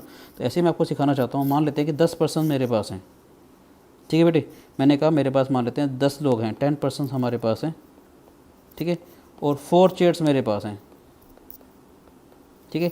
तो मुझे 10 पर्सनस को अगर 4 चेयर्स पे अगर बिठाना है तो कितने नंबर ऑफ वेज होंगे। तो उसके लिए मैं बताना चाहूँगा कि पहले वाले पोजीशन के ऊपर 10 में से कोई भी एक बच्चा बैठ जाएगा, उसके कॉरस्पॉन्डिंग बाकी 9 में से कोई भी एक बच्चा बैठ जाएगा, उसके कॉरस्पॉन्डिंग बाकी 8 में से कोई भी एक बच्चा बैठ जाएगा, उसके कॉरस्पॉन्डिंग बाकी 7 में से कोई भी एक बच्चा बैठ जाएगा बेटा। टोटल नंबर ऑफ वेज कितने हो जाएंगे, 10 × 9 × 8 × 7। इसको मैं सिर्फ लिखने के लिए ऐसे लिख दूँ 10P4 कि 10 पर्सन मेरे पास थे, उनको मैंने प्रमोट किया। 10 में से मैंने P स्टैंड फॉर परमोटेशन है, प्रमोट किया 10 बच्चों को मैं 4 चेयर्स के ऊपर प्रमोट किया, यानी 10 पर्सन मेरे पास अगर हैं, 4 चेयर्स पर अगर मुझे लिखना बिठाने हैं, टोटल नंबर ऑफ वेज को मैंने 10P4 लिख दिया, तो किसके बराबर आ जाएगा, 10 × 9 × 8 × 7। ठीक है बेटा, ध्यान से देखिएगा कि इसको मैं ऐसे लिख सकता हूँ 10 × 9 × 8 × 7। मैंने क्या किया, 6 फैक्टोरियल से अगर मैं इसको मल्टीप्लाई कर दूँ और 6 फैक्टोरियल से अगर डिवाइड कर दूँ, कोई फ़र्क तो नहीं पड़ेगा। 6 फैक्टोरियल से मैंने क्या किया, मल्टीप्लाई किया, और 6 फैक्टोरियल से मैंने इसको डिवाइड कर दिया, कोई फ़र्क तो नहीं पड़ेगा ना। तो इसका मतलब 10P4 का मतलब कितना हो जाएगा, 10 फैक्टोरियल अपॉन में 6 फैक्टोरियल हो जाएगा बेटा ये। और अगर मैं इसको 10 और 4 के टर्म्स में अगर देखूँ तो इसका मतलब क्या हो जाएगा, 10 फैक्टोरियल अपॉन में 10 - 4 फैक्टोरियल। ठीक है, इन 10 बच्चे अगर मेरे पास है, मुझे 4 अगर चेयर्स पे अगर बिठाने हैं, तो नंबर ऑफ वेज कितने हो जाएंगे हमारे पास, 10P4 का मतलब क्या आ जाएगा हमारे पास, 10 फैक्टोरियल अपॉन में 10 - 4 फैक्टोरियल। इसको अगर मैं थोड़ा सा और अच्छे से ध्यान से अगर देखता हूँ, देखिएगा हमारे पास मैंने क्या बोला कि अगर n नंबर ऑफ पर्सन है बेटा हमारे पास, मैंने कहा n पर्सनस मेरे पास है, ध्यान से देखिएगा। और अगर 1 चेयर अगर है, कितना नंबर ऑफ वेज होंगे हमारे पास, n वेज होंगे। ठीक है बेटे, अगर n पर्सन मेरे पास है, ठीक है, अगर मेरे पास n पर्सन हैं और चेयर्स मेरे पास 2 हैं, तो नंबर ऑफ वेज कितने हो जाएंगे, पहली चेयर पर बिठाने के n नंबर ऑफ वेज हो जाएंगे, सेकंड चेयर पर बिठाने के हमारे पास n × n - 1 वेज हो जाएंगे। इसका मतलब क्या है, पहली वाली चेयर पे तो n में से कोई भी पर्सन आएगा, और इसके कॉरस्पॉन्डिंग सेकंड वाली पोजीशन के ऊपर हमारे पास बाकी n - 1 में से कोई भी एक पर्सन आ सकता है। ठीक है बेटे, ऐसे मैंने क्या बोला कि अगर 3 चेयर्स अगर होती और n अगर पर्सन होते तो कितने वेज होते,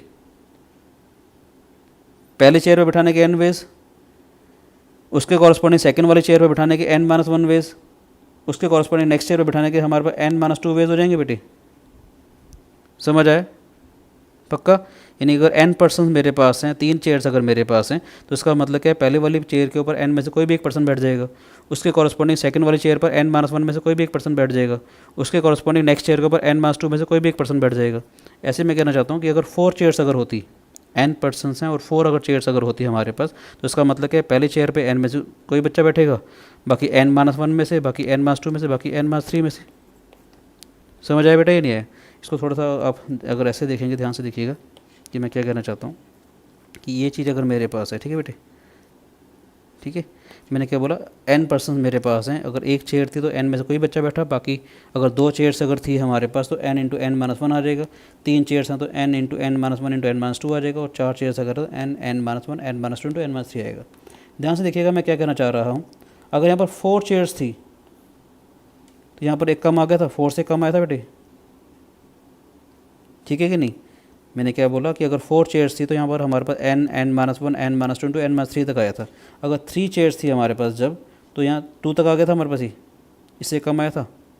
ठीक है, यानी कि मैं आपको कहना चाहता हूँ कि ऐसे ही अगर मेरे पास r अगर चेयर्स अगर होंगी, मान लेते हैं अगर मैं कह दूँ कि r चेयर्स अगर मेरे पास हैं, ध्यान से देखिएगा कि अगर मैंने क्या बोला, r अगर चेयर्स मेरे पास हैं, तो उसका मतलब क्या है, पहली चेयर पर n में से कोई बच्चा बैठेगा, 2 चेयर्स अगर हैं तो उसके corresponding n × n - 1 number of ways हो जाएंगे, 3 अगर चेयर्स अगर हैं तो उसका मतलब n n - 1 × n - 2 वेज हो जाएंगे, 4 अगर चेयर्स थी तो n n - 1 n - 2 × n - 3 veg थे। यानी अगर 4 अगर चेयर्स थी तो 4 से कम आ गया था ना बेटा हमारे पास।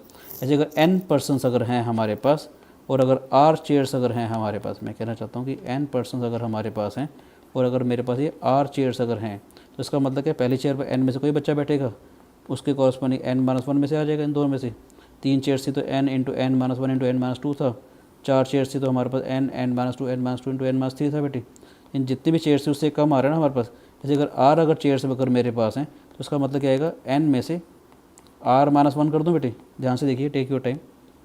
ठीक है, मैंने क्या बोला, n पर्सनस अगर मेरे पास हैं और अगर r चेयर्स अगर हमारे पास होती, ठीक है, तो क्या होता कि पहले चेयर पर बिठाने के हमारे पास n नंबर ऑफ वेज हो जाते, 2 चेयर्स अगर होती तो उनको बिठाने के हमारे पास n into N minus one ways होती।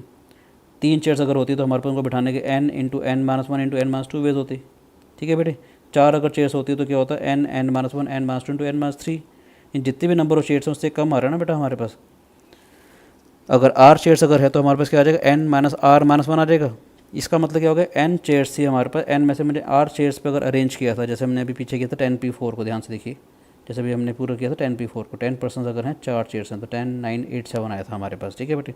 ऐसे मैं कहना चाहता हूँ कि n अगर चेयर्स अगर मेरे पास हैं, n% अगर मेरे पास है और अगर r चेयर्स हैं तो इसका मतलब क्या है, पहली चेयर पे n में से कोई भी एक पर्सन बैठेगा, सेकंड चेयर पर n माइनस वन में से कोई भी आ जाएगा, फिर n माइनस टू में से कोई भी आ जाएगा, अप टू सोन लास्ट में क्या आया था ये हमारे पास n minus R plus one.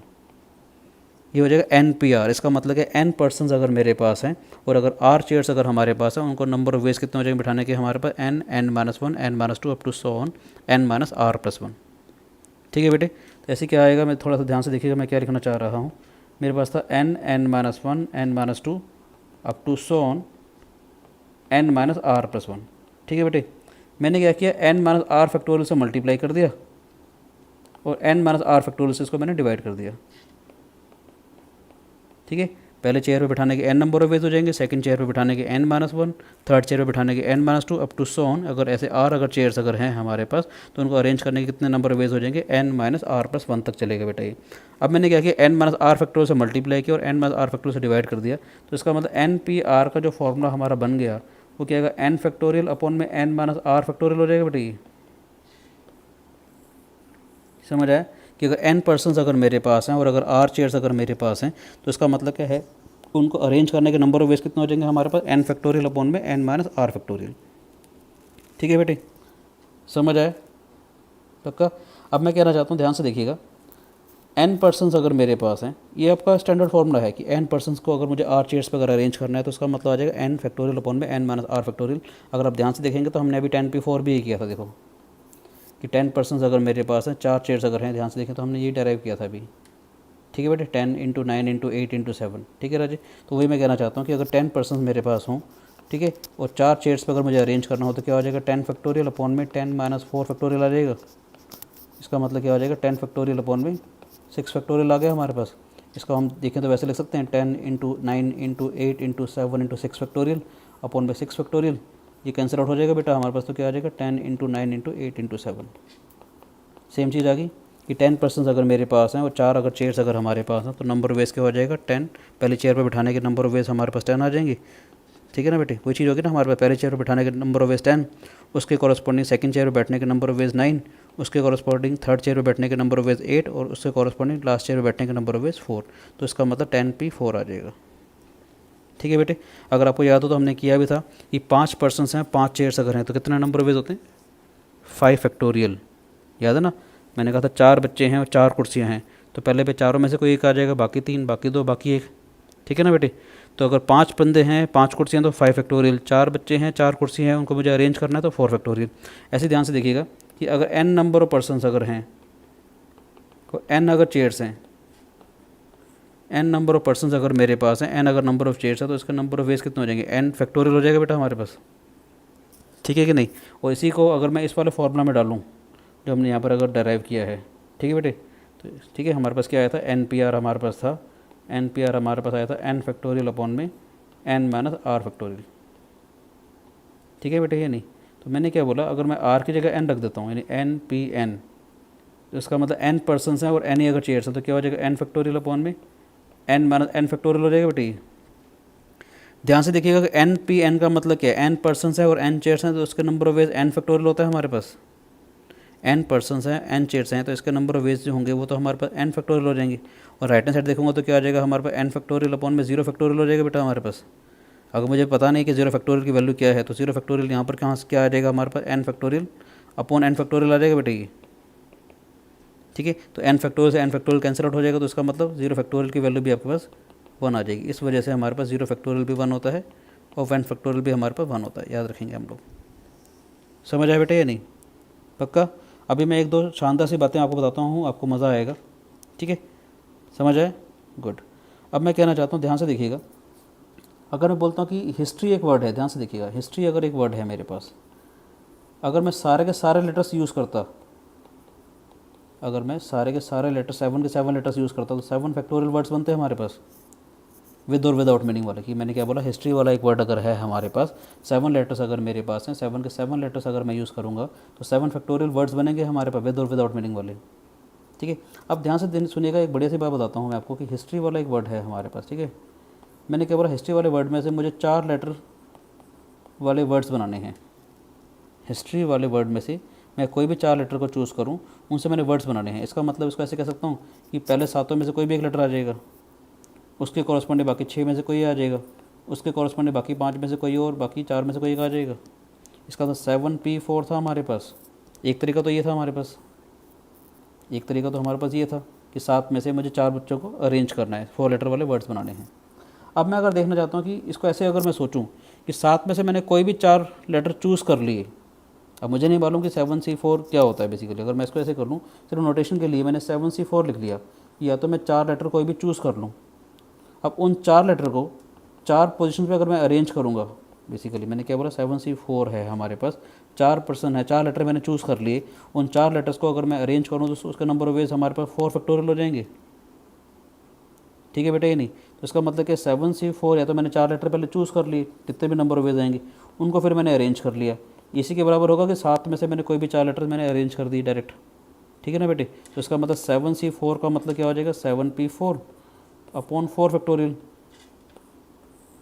ठीक है बेटा, ये नहीं 7P4 का मतलब क्या था हमारे पास, अभी हमने जो ये लिखा था, इसका मतलब ये भी आ जाएगा हमारे पास 7 फैक्टोरियल अपॉन में 7 - 3 फैक्टोरियल, 7 - 4 फैक्टोरियल सॉरी। ठीक है कि नहीं, और साथ में ये वाला 4 फैक्टोरियल वैसे से है हमारे पास, तो क्या हो जाएगा 7 फैक्टोरियल अपॉन में 3 फैक्टोरियल और ये 4 फैक्टोरियल, ये आ जाएगा 7C4। ठीक है, या मैं इसको अगर ऐसे समझाऊँ आप लोगों को कि अगर मेरे पास n लेटर्स हैं, ठीक है ना, अगर मान लेते हैं मेरे पास अगर n लेटर्स हैं और अगर मेरे पास r पोजीशंस हैं, ठीक है बेटा, ये नहीं, मेरे पास r पोजीशंस हैं इसकी, या कह सकते हो कि n लेटर वाला कोई भी मेरे पास एक वर्ड है, मुझे r लेटर चूज़ करने हैं, उनसे मुझे वर्ड्स बनाने हैं। तो या तो मैं n लेटर्स में से r लेटर को चूज़ कर लूँ, मतलब अरेंज कर लूँ, NPR, जैसा अभी हमने किया था, n लेटर्स हैं और r अगर पोजीशन मेरे पास हैं तो पहले पोजीशन के ऊपर n में से कोई भी एक बच्चा बैठ जाएगा, फिर बाकी n-1, फिर बाकी n-2 up to so on n-r+1 आ जाएगा हमारे पास, है ना। तो NPR का मतलब क्या आ जाएगा हमारे पास, n में से मुझे r लेटर को अरेंज करना है। इसको मैं ऐसे भी लिख सकता हूँ कि n में से मैंने r लेटर पहले चूज़ कर लिए, मुझे अभी मान लेते हैं कि NCR की वैल्यू नहीं पता, NPR तो हमने डेराइव कर लिया था अभी, n फैक्टोरियल अपॉन में n-r फैक्टोरियल। अब मैं देखना चाहता हूँ कि NCR की वैल्यू क्या होती है, तो इसको मैं ऐसे चूज़ कर सकता हूँ कि n में से अगर या तो मैंने r लेटर अरेंज करने हैं, अगर अरेंज करने होते तो NPR आता। इसका दूसरा समझने का तरीका क्या है कि मैंने n में से पहले कोई भी r लेटर सेलेक्ट कर लिए, NCR। अब r लेटर को मुझे अगर अरेंज करना है r पोजीशन के ऊपर, तो इसका मतलब इनको अरेंज करने के नंबर ऑफ वेज हमारे पास r फैक्टोरियल हो जाएंगे बेटे। ठीक है, तो इसका मतलब हमारे पास क्या आ जाएगा, NCR इंटू r फैक्टोरियल जो है वो हमारे पास NPR के बराबर आ जाएगा, यानी NCR किसके बराबर आएगा हमारे पास, NPR अपॉन r फैक्टोरियल हो जाएगा बच्चे। आपको मालूम होना चाहिए ये क्या, 1/r फैक्टोरियल तो है ही है हमारे पास, है ना, और NPR का मतलब क्या आएगा, n फैक्टोरियल अपॉन में n-r फैक्टोरियल, ये हम पहले से डेराइव कर चुके थे। तो यानी कि हमारे पास एक फॉर्मूला और मिल गया कि NCR का मतलब क्या आएगा, n फैक्टोरियल अपॉन में, आप इसको लिख सकते हैं n फैक्टोरियल अपॉन में n-r फैक्टोरियल, बहुत ही काम का फॉर्मूला है ये, इंटू r फैक्टोरियल। ये अगर कभी मुझे अगर सेलेक्ट करना हो तो फॉर्मूला क्या हो जाएगा, NCR का मतलब क्या आ जाएगा, n फैक्टोरियल अपॉन में n-r factorial into r factorial. इसको हम ऐसे भी देख सकते हैं, ध्यान से देखिएगा, जैसे मैंने शुरू में सिखाया था कि ABC अगर 3 बच्चे मेरे पास हैं, मैंने कहा था मुझे 2 बच्चों की फ़ोटोग्राफ अगर खींचनी है, तो क्या था हमारे पास, AB BA AC CA BC CB था बेटा हमारे पास। ये क्या था हमारे पास, 3P2, कि 3 में से मुझे 2 बच्चों को अरेंज करना था। और अगर आपको याद हो तो NPR का फॉर्मूला हमने डेराइव किया था, जो किसके बराबर था हमारे पास, n फैक्टोरियल अपॉन में n-r फैक्टोरियल। ठीक है ना, तो उस हिसाब से क्या आ जाएगा, ये 3 फैक्टोरियल अपॉन में 3 - 2 फैक्टोरियल। ठीक है, ये क्या आ जाएगा, 3 फैक्टोरियल अपॉन में 1 फैक्टोरियल, यानी कि 6 जो हमारे पास टोटल पॉसिबल अरेंजमेंट्स आ गई थी। तो इसको मैं ऐसे भी कह सकता था, ये तो हमारा परमुटेशन के थ्रू। इसको ऐसे कर सकता था कि ABC में से पहले मैंने 2 बच्चे कोई भी सिलेक्ट कर लिए, या तो AB को सिलेक्ट किया, या BC को सिलेक्ट किया, CA को सिलेक्ट किया। इसका मतलब क्या आ जाएगा, 3C2, कि 3 में से मैंने कोई भी 2 बच्चे सेलेक्ट कर लिए। अब इसके कॉरस्पॉन्डिंग मैं इसको अरेंज कर सकता हूँ, यानी 2 बच्चे हैं, 2 कुर्सियाँ हैं, उनको अरेंज करने के नंबर ऑफ वेज 2 फैक्टोरियल हो जाएंगे, क्योंकि 2 फैक्टोरियल का मतलब AB आएगा, दूसरा BA भी तो हो सकता है, BC आएगा तो CB भी तो हो सकता है अरेंजमेंट, CA आएगा तो AC भी तो हो सकता है हमारे पास। ठीक है बेटा, ये नहीं, उसका मतलब वही चीज़ आ गई ना हमारे पास, 3p2 जो था नंबर ऑफ वेज किसके बराबर था, 3c2 इंटू 2 फैक्टोरियल हो गया हमारे पास सेम, यानी 3c2 किसके बराबर आ जाएगा हमारे पास, 3p2 जो भी था हमारे पास अपॉन में 2 फैक्टोरियल। ठीक है, 3p2 की वैल्यू अगर 6 थी हमारे पास तो 6 अपॉन में 2, यानी कि हमारे पास 3 नंबर ऑफ वेज आ गए थे। 3 में से मैं कोई भी 2 बच्चे को अगर सिलेक्ट करता हूँ, चूज़ करता हूँ, तो क्या हो जाएगा, A B B C C A. Hope it is clear कि कहाँ हमारा कॉम्बिनेशन लग रहा है, कहाँ हमारा को परमुटेशन लग रहा है। अभी मैं कॉम्बिनेशन की कुछ बातें आपको अच्छे अच्छे से सिखाता हूँ, आपको मज़ा आएगा। ठीक है, जैसे मैंने बोला NCR, NCR का मतलब क्या है हमारे पास, n फैक्टोरियल अपॉन में r factorial into n minus r factorial. ठीक है, और NPR का मतलब हमने जो पहले डराइव किया था वो क्या था, n फैक्टोरियल अपॉन में n माइनस r फैक्टोरियल। मैं आपको दिखा भी देता हूँ कि NPR हम लोगों ने कैसे डराइव किया था, ध्यान से देखिएगा। NPR हमने डराइव किया था यहाँ पर, जब हमारा ये वाला काम चल रहा था, मैंने ये सिखाया था आप लोगों को। ये अगर n पर्सन्स अगर मेरे पास हैं, जैसे हमने 10 से स्टार्ट किया था, याद हो तो, कि 10 पर्सन्स अगर मेरे पास हैं, 4 अगर चेयर्स अगर हैं, तो मैंने क्या बोला था, 10 में से पहली पोजीशन के 10 में से कोई भी एक बच्चा बैठेगा, फिर बाकी 9, बाकी 8, बाकी 7, ये वेज आ गए थे हमारे पास। और हमने इसको कैसे लिखा था, 10 इंटू 9 इंटू 8 इंटू 7 में हमने क्या किया था, 6 फैक्टोरियल से मल्टीप्लाई कर दिया था, 6 फैक्टोरियल से हमने डिवाइड कर दिया था। तो 10p4 किसके बराबर आ गया था हमारे पास, 10 फैक्टोरियल अपॉन में 6 फैक्टोरियल। इसको हमने ऐसे भी यूज़ किया था। ठीक है, यानी 6 फैक्टोरियल को हमने लिख दिया 10 माइनस 4 फैक्टोरियल। इसको हमने ऐसे भी लिखा था कि n पर्सन्स अगर मेरे पास हैं, तो मैंने क्या बोला, n पर्सन्स हैं, 1 चेयर अगर है तो n नंबर ऑफ वेज होंगे हमारे पास। n पर्सन्स हैं और 2 चेयर्स अगर हमारे पास होती तो क्या होता है, n into n minus 1 number of ways थे बेटा हमारे पास। n पर्सन्स हैं और 3 अगर चेयर्स अगर हमारे पास होती तो इसका मतलब क्या, पहली चेयर पर n में से कोई बैठेगा, फिर n माइनस 1 में से, फिर बाकी n माइनस 2, जैसे इतने नंबर ऑफ वेज हो जाएंगे बेटे। ठीक है, ऐसे मैंने क्या बोला, n पर्सन्स हैं, 4 अगर चेयर्स अगर होती तो हमारे पास लास्ट में n माइनस 3 तक आ जाता। तो हमारे को एक पैटर्न मिल गया था कि अगर 4 पर्सन्स अगर हैं तो लास्ट में हमारा 4 से एक कम जा रहा है। ठीक है ना, ऐसे ही मैंने क्या बोला, n पर्सन्स हैं और अगर चेयर्स अगर होती है हमारे पास तो क्या आएगा, पहले चेयर पर बैठने के n वेज होंगे, सेकंड चेयर पर बैठाने के n इंटू n माइनस 1 हो जाएंगे, फिर ये n माइनस 2, फिर n माइनस 3। जैसे अगर चेयर्स हैं तो r से कम हो जाएगा, यानी n माइनस r माइनस 1 आ जाएगा।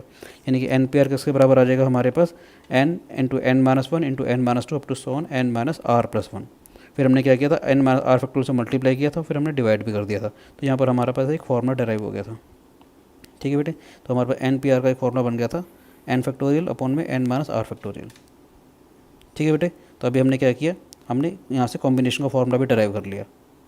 ठीक है, तो हमारे पास क्या आ जाएगा, NCR, यानी या तो मैं उनको सेलेक्ट करूँ, उनको R, मतलब इसको NPR का मतलब क्या है, n पोजीशन में से अगर मैं R पोजीशन को या तो अरेंज करता हूँ।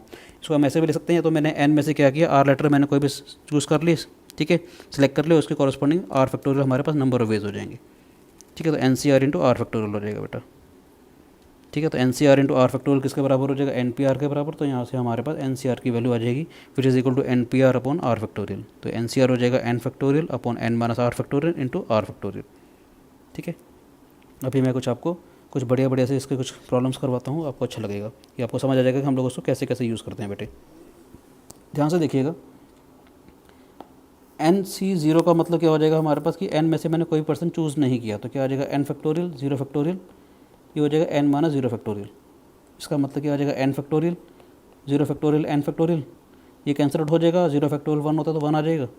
इसका मतलब कि n पर्सन मेरे पास है, मैंने कोई भी चूज़ नहीं किया, तो NC0 आ जाएगा। और ध्यान से अगर देखेंगे, यानी कि आप कह सकते हो कि n पर्सन्स की टीम मेरे पास है, मैंने किसी बंदे को सिलेक्ट नहीं करना, तो NC0, या n में से मैंने n बंदे को सिलेक्ट कर लिया। NCN का मतलब देखो क्या आता है, n factorial n minus n factorial आ जाएगा बेटे ये। ठीक है, तो इसका मतलब क्या है, n फैक्टोरियल और ये हो जाएगा 0 फैक्टोरियल, वापस कैंसिल आउट होकर ये 1 आ जाएगा। तो यानी कि हमारे को मिल गया NC0 is equal to 1 which is equal to NCN। कुछ छोटी छोटी सी प्रॉपर्टीज़ हैं। इसको मैं ऐसे भी कह सकता हूँ कि NC0, यानी कि n में से मैंने किसी बंदे को सिलेक्ट नहीं किया NC0, या n में से मैंने n पर्सन को, इसका मतलब रिजेक्ट कर दिया। ठीक है, तो NCN आ जाएगा। ठीक है बेटे, ऐसे मैं बोलता हूँ NC1 का मतलब क्या, n में से मुझे कोई भी एक पर्सन चूज़ करना है, तो उसका मतलब क्या आएगा, n factorial 1 factorial n minus 1 factorial हो जाएगा बेटा।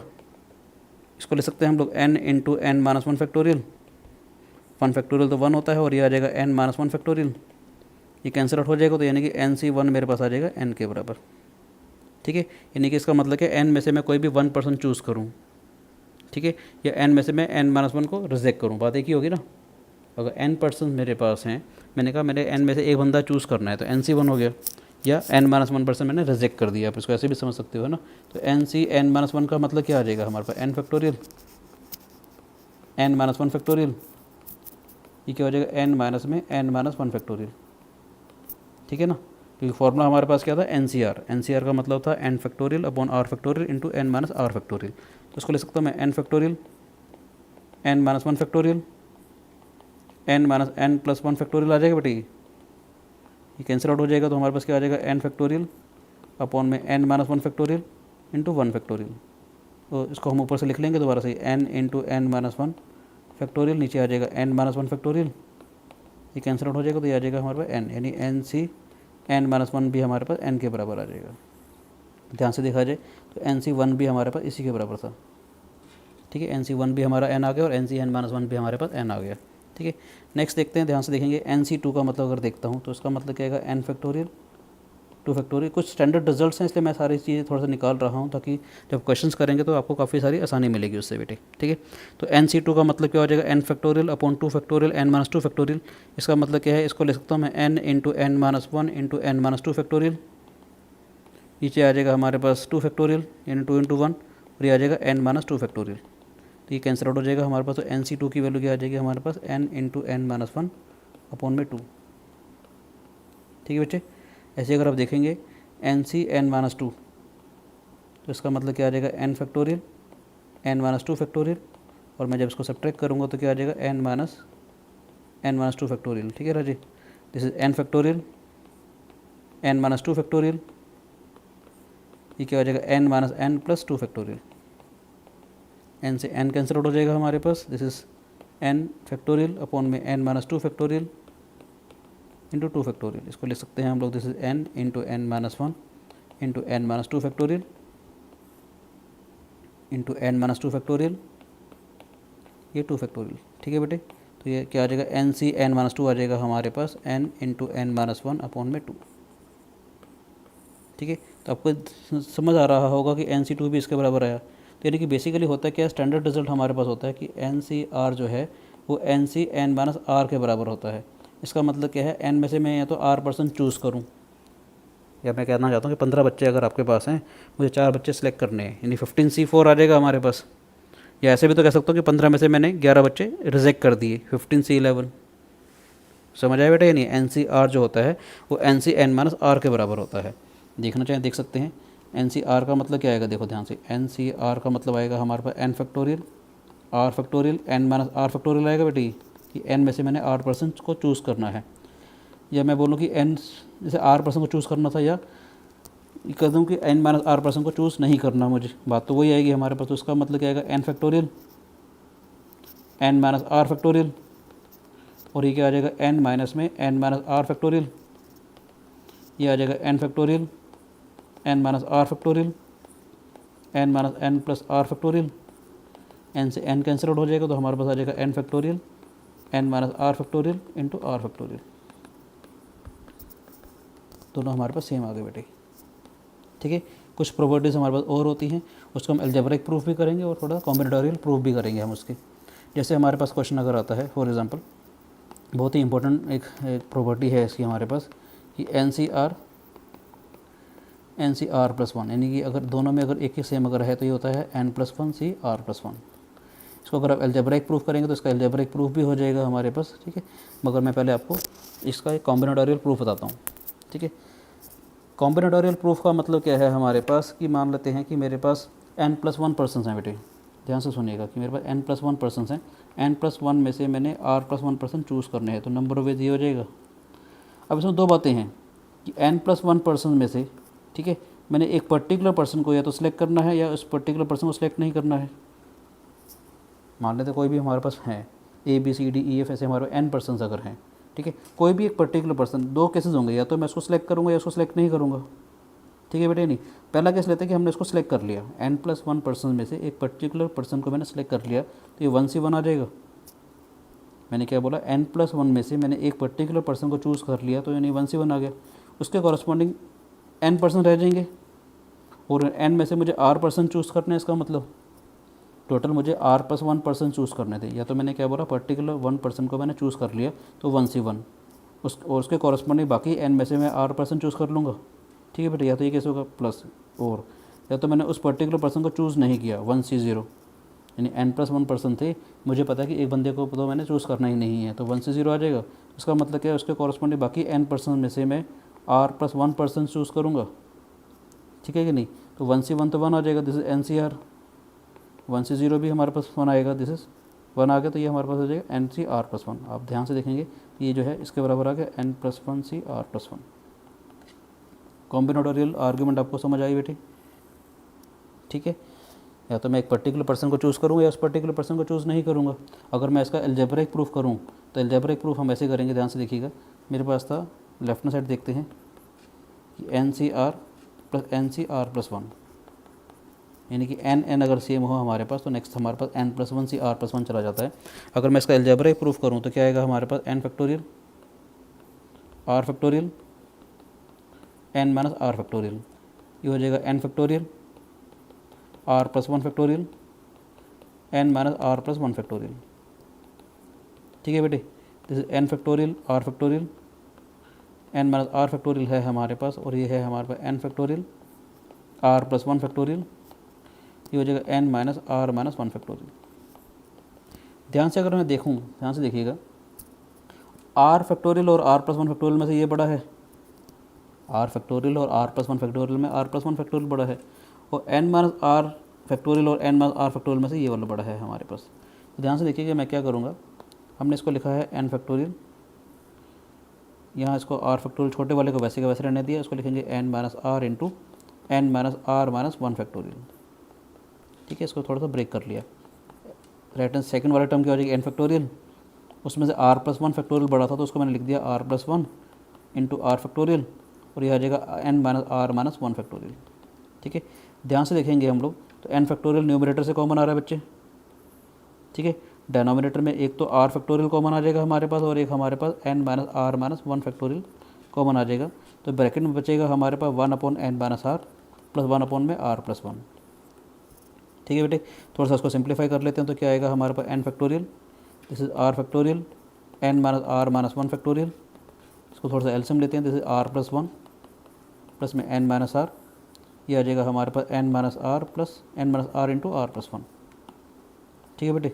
थोड़ा सा हमने इसका एलसीएम ले लिया, तो थोड़ा सा सिंप्लीफाई करते हैं, तो हमारे पास क्या है, r से r कैंसिल आउट हो जाएगा बेटे, तो ऊपर क्या आ जाएगा हमारे पास न्यूमरेटर में n+1 इंटू n फैक्टोरियल, नीचे क्या आएगा हमारे पास, ध्यान से देखिए, नीचे आएगा हमारे पास r+1 इंटू r फैक्टोरियल और n minus r into n minus r-1 factorial, ठीक है बेटे। तो ये आ जाएगा हमारे पास n+1 फैक्टोरियल, नीचे आ जाएगा हमारे पास r+1 फैक्टोरियल, और हमारे पास आया n माइनस r फैक्टोरियल, ठीक है। अब ध्यान से देखिए, लास्ट वाला जो टर्म है उसको हम थोड़ा सा ऐसे लिखेंगे, n+1 फैक्टोरियल,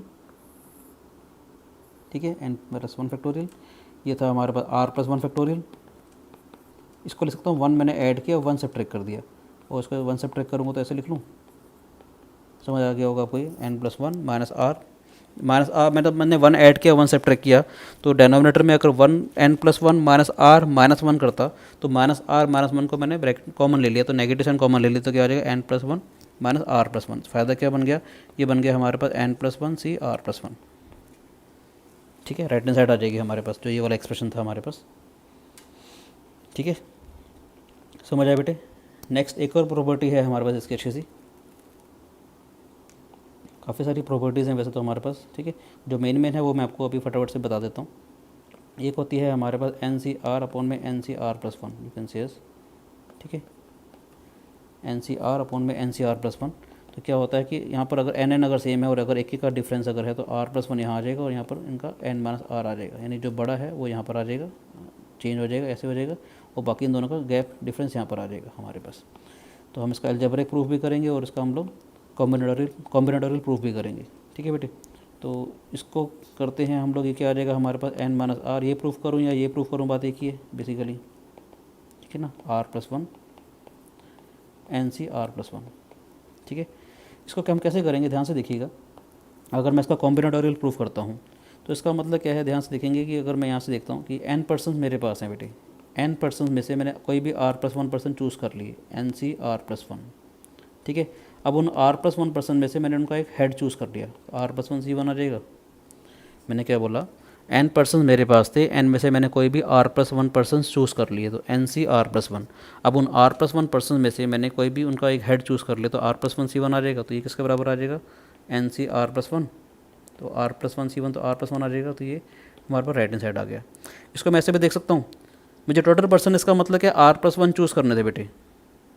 NC r+1 का मतलब क्या है, मुझे टोटल जो पर्सन हैं वो तो r+1 चूज़ करने थे, और उन r+1 में से मैंने उनका बॉस चूज़ कर लिया।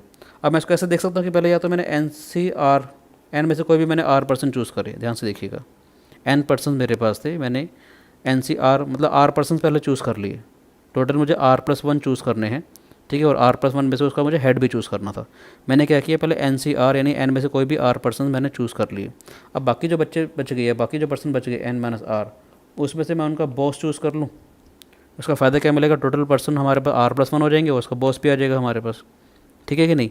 यानी NCR, n में से मैंने कोई भी r पर्सन चूज़ करे, बाकी n-r में से मैंने उनका बॉस चूज़ कर लिया, तो क्या आ जाएगा, NCR इंटू n-r आ जाएगा, ठीक है।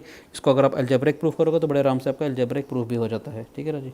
आप ट्राई कर लीजिएगा, नहीं तो सिंपल से जैसे मैंने n factorial r factorial n-r factorial किया था उससे हो जाए। चलो मैं करवा भी देता हूँ आपको, इसका अलजेब्रिक प्रूफ भी कर लेते हैं, कोई बात नहीं। मेरे पास है NCR, मैं इसका आपको अलजेब्रिक प्रूफ भी बता देता हूँ, सिंपल सा है, NCR अपॉन में NCR+1, ठीक है बेटे। तो इसका मतलब क्या आएगा, हमारे पास n factorial r factorial n-r factorial आ जाएगा, ठीक है। यहाँ से क्या आ जाएगा हमारे पास n factorial, this is r+1 factorial, n-r+1 factorial आ जाएगा बेटे। किसके बराबर आया देखो ध्यान से, this is n factorial r factorial n-r factorial. थोड़ा सा इसको जब रेसिप्रोकल करेंगे तो क्या आ जाएगा, r+1 फैक्टोरियल n-r-1 फैक्टोरियल आ जाएगा बेटे। और ये आ गया हमारे पास n फैक्टोरियल। ध्यान से अगर देखेंगे तो ये n फैक्टोरियल तो n फैक्टोरियल से कैंसिल आउट हो गया हमारे पास, ठीक है। और हमारे पास r+1 फैक्टोरियल को लिख सकता हूँ मैं r+1 इंटू r फैक्टोरियल, और ये क्या है n-r-1 फैक्टोरियल। डिनोमिनेटर में हमारे पास है r फैक्टोरियल, और ये हो जाएगा n-r इंटू n-r-1 फैक्टोरियल, ठीक है। तो ध्यान से देखेंगे, r फैक्टोरियल से r फैक्टोरियल कैंसिल आउट हो गया बेटे, और n-r-1 फैक्टोरियल से ये कैंसिल आउट हो जाएगा। तो हमारे पास क्या आ जाएगा, r+1 अपॉन में n-r। तो याद रखने के लिए आप कैसे याद रखेंगे, NCR और NCR+1 अगर है, एक एक का अगर गैप था अगर हमारे पास, तो जो बड़ा होता है r+1 अगर बड़ा था तो इसके रेसिप्रोकल वाली पोजीशन के ऊपर चला जाएगा, यानी कि अगर r+1 बड़ा था तो यहाँ चला जाएगा, बाकी n और r का गैप यहाँ पर आ जाएगा। या इसको हम ऐसे भी कर सकते थे, आप इसको ऐसे भी याद रख सकते हो कि NCR+1 अपॉन में NCR, यानी कि मैंने इसका रेसिप्रोकल कर दिया बेसिकली। r+1 बड़ा है तो ये r+1 नीचे आ जाएगा, बाकी दोनों का डिफरेंस यहाँ पर आ जाएगा। ये भी बहुत काम का रिजल्ट है, ठीक है। एक और हमारे पास इंपॉर्टेंट सा रिजल्ट आता है, वैसे तो बहुत सारे हैं, आपको मैं एक और रिजल्ट बता देता हूँ कि NCR का मतलब एक होता है n/r n-1 CR-1, बहुत काम का रिजल्ट है। तो पहले इसकी कॉम्बिनेटोरियल अगर आर्ग्यूमेंट करता हूँ तो उसको मैं ऐसे लिख लूँ कि ये प्रूफ करना हो या ये प्रूफ करना हो, बात एक ही है, r इंटू NCR तो n इंटू n-1 CR-1। तो कैसे करेंगे इसको, बेसिकली इसका कॉम्बिनेटोरियल प्रूफ ये होता है कि n में से मैंने कोई भी r पर्सन चूज़ कर लिए बेटे NCR। अब इन r में से मैंने इनका एक हेड चूज़ कर लिया RC1, लेफ्ट हैंड साइड आ जाएगी हमारे पास। मैंने क्या किया, NCR का मतलब क्या है, n में से मैंने कोई भी r पर्सन चूज़ करे, फिर उन r में से उनका मैंने एक हेड चूज़ कर लिया, तो RC1 वेज हो जाएंगे। अब या तो क्या होता है कि NC1 या तो मैंने उसका हेड चूज़ कर लिया पहले, या तो मैंने n पर्सन में से उसका हेड चूज़ कर लिया, और बाकी n-1 पर्सन में से मैंने बाकी r-1 पर्सन चूज़ कर लिए। तो क्या हो जाएगा, NCR इंटू r आ जाएगा, और ये n इंटू n-1 CR-1 आ जाएगा, ठीक है। ये हो गया इसका कॉम्बिनेटोरियल प्रूफ। अलजेब्रिक प्रूफ करेंगे तो अलजेब्रिक प्रूफ बड़ा सिंपल सा है हमारे पास। आप इसका अलजेब्रिक प्रूफ ऐसे कर सकते हो, देखो ध्यान से, कि मेरे पास है NCR मुझे प्रूफ करना है n/r, और ये हो जाएगा n-1 CR-1, ठीक है बेटे। तो राइट साइड देखते हैं हम लोग, तो क्या आएगा हमारे पास n/r n-1 CR-1 को मैं लिखूँगा n अपॉन में r, n-1 factorial r-1 factorial n-1 minus r-1 factorial, ठीक है बेटे। न्यूमरेटर में देखो क्या है, n इंटू n-1 फैक्टोरियल आ गया। डिनोमिनेटर में अगर आप देखोगे ध्यान से तो क्या आ रहा है हमारे पास, r इंटू r-1 फैक्टोरियल, और ये क्या हो जाएगा, n-1 माइनस r+1 फैक्टोरियल, 1 से 1 कैंसिल आउट हो जाएगा। ये क्या हो जाएगा हमारे पास, this is equal to n factorial r factorial और ये हो जाएगा n minus are factorial, this is n C r. ठीक है, इसका कुछ एप्लीकेशन पार्ट है वो मैं आपको सिखाता हूँ, मज़ा आएगा आप लोगों को। मैं कहना चाहता हूँ ध्यान से देखिएगा कि अगर मेरे पास 5 पॉइंट्स हैं, मेरे पास कोई भी 5 पॉइंट्स हैं बेटे, हमारे पास बहुत अच्छे अच्छे आर्ग्यूमेंट्स हैं हमारे पास। ठीक है, A B C D E ये 5 पॉइंट्स मेरे पास हैं, जिसमें से कोई भी पॉइंट 3 पॉइंट जो हैं कोलिनियर नहीं है। तो मुझे अगर नंबर ऑफ़ लाइन सेगमेंट्स अगर बनानी है, ठीक है, तो नंबर ऑफ़ लाइन सेगमेंट्स का मतलब क्या है, इन 5 में से मैं कोई भी 2 पॉइंट को चूज़ अगर कर दूंगा तो नंबर ऑफ़ लाइन सेगमेंट आ जाएंगी। और अगर आपको याद हो तो वैसे मैंने बताया भी था कि NC2 का मतलब क्या आया था हमारे पास, n इंटू एन माइनस 1/2। ठीक है ना। अगर वे वैसे कैसे करोगे कि 5 में से मैं कोई भी 2 पॉइंट को चूज़ कर लूँ तो नंबर ऑफ लाइन सेगमेंट्स आ जाएंगे, तो क्या आएगा 5 फैक्टोरियल अपॉन में 2 फैक्टोरियल, 5 माइनस 2 फैक्टोरियल आ जाएगा बेटे। ये क्या आया 5 फैक्टोरियल अपॉन में 2 फैक्टोरियल और ये आ जाएगा 3 फैक्टोरियल। थोड़ा सा सिंप्लीफाई करते हैं तो क्या आएगा 5 into 4 into 3 factorial, this is 2 into 1 into 3 factorial. ये तो कैंसिल आउट हो जाएगा, तो कितना आ जाएगा 2 से कैंसिल आउट किया, दिस इज़ 2, दिस इज़ 10। ध्यान से देखोगे, ध्यान से देख सकते हो आप लोग कि एक लाइन सेगमेंट हमारे पास ए भी हो जाएगी, एक बी सी होगी हमारे पास। ठीक है बेटे, एक थर्ड ई होगी सी डी डी ई और ये ए ई हो जाएगी। 5 लाइन सेगमेंट तो ये होगी हमारे पास। और क्या आएगा 6 7 8 9 10। ठीक है बेटे, यानी कि 5 पॉइंट्स अगर मेरे पास है, मुझे नंबर ऑफ लाइन सेगमेंट अगर चूज़ करनी है, इसका तरीका वही है कि 5 में से मैं कोई भी 2 बच्चे चूज़ कर लूँ, 5C2 आ जाएगा बेटा हमारे पास। यानी कि अगर मैं कहना चाहता हूँ, ध्यान से देखिएगा, n पॉइंट्स अगर मेरे पास होते हैं सर्कल के ऊपर, for example n points are on circle, circle इसलिए लेना चाह रहा हूँ कि कोई भी 3 पॉइंट जो हैं वो कोलिनियर नहीं है। तो नंबर ऑफ लाइन सेगमेंट्स अगर बनानी हो, लाइन सेगमेंट्स कह लो या कोड्स कह लो उसकी, सर्कल पे अगर हैं तो, ठीक है, तो कितने बनेंगे हमारे पास, n पॉइंट्स अगर हैं तो NC2 बनेगा हमारे पास। ठीक है कि नहीं। तो इसका मतलब क्या आ जाएगा, n factorial 2 factorial n minus 2 factorial आ जाएगा बेटे। थोड़ा सा सिंप्लीफाई करेंगे तो क्या आएगा n into N minus 1 into N minus 2 factorial, नीचे आ जाएगा 2 into 1 into N minus 2 factorial आ जाएगा हमारे पास। ये कैंसिल आउट कर लिया तो हमारे पास NC2 किसके बराबर आया, NC2 आया हमारे पास n into N minus 1 upon 2 के बराबर। ठीक है, इतने नंबर ऑफ लाइन सेगमेंट्स आ जाएंगे।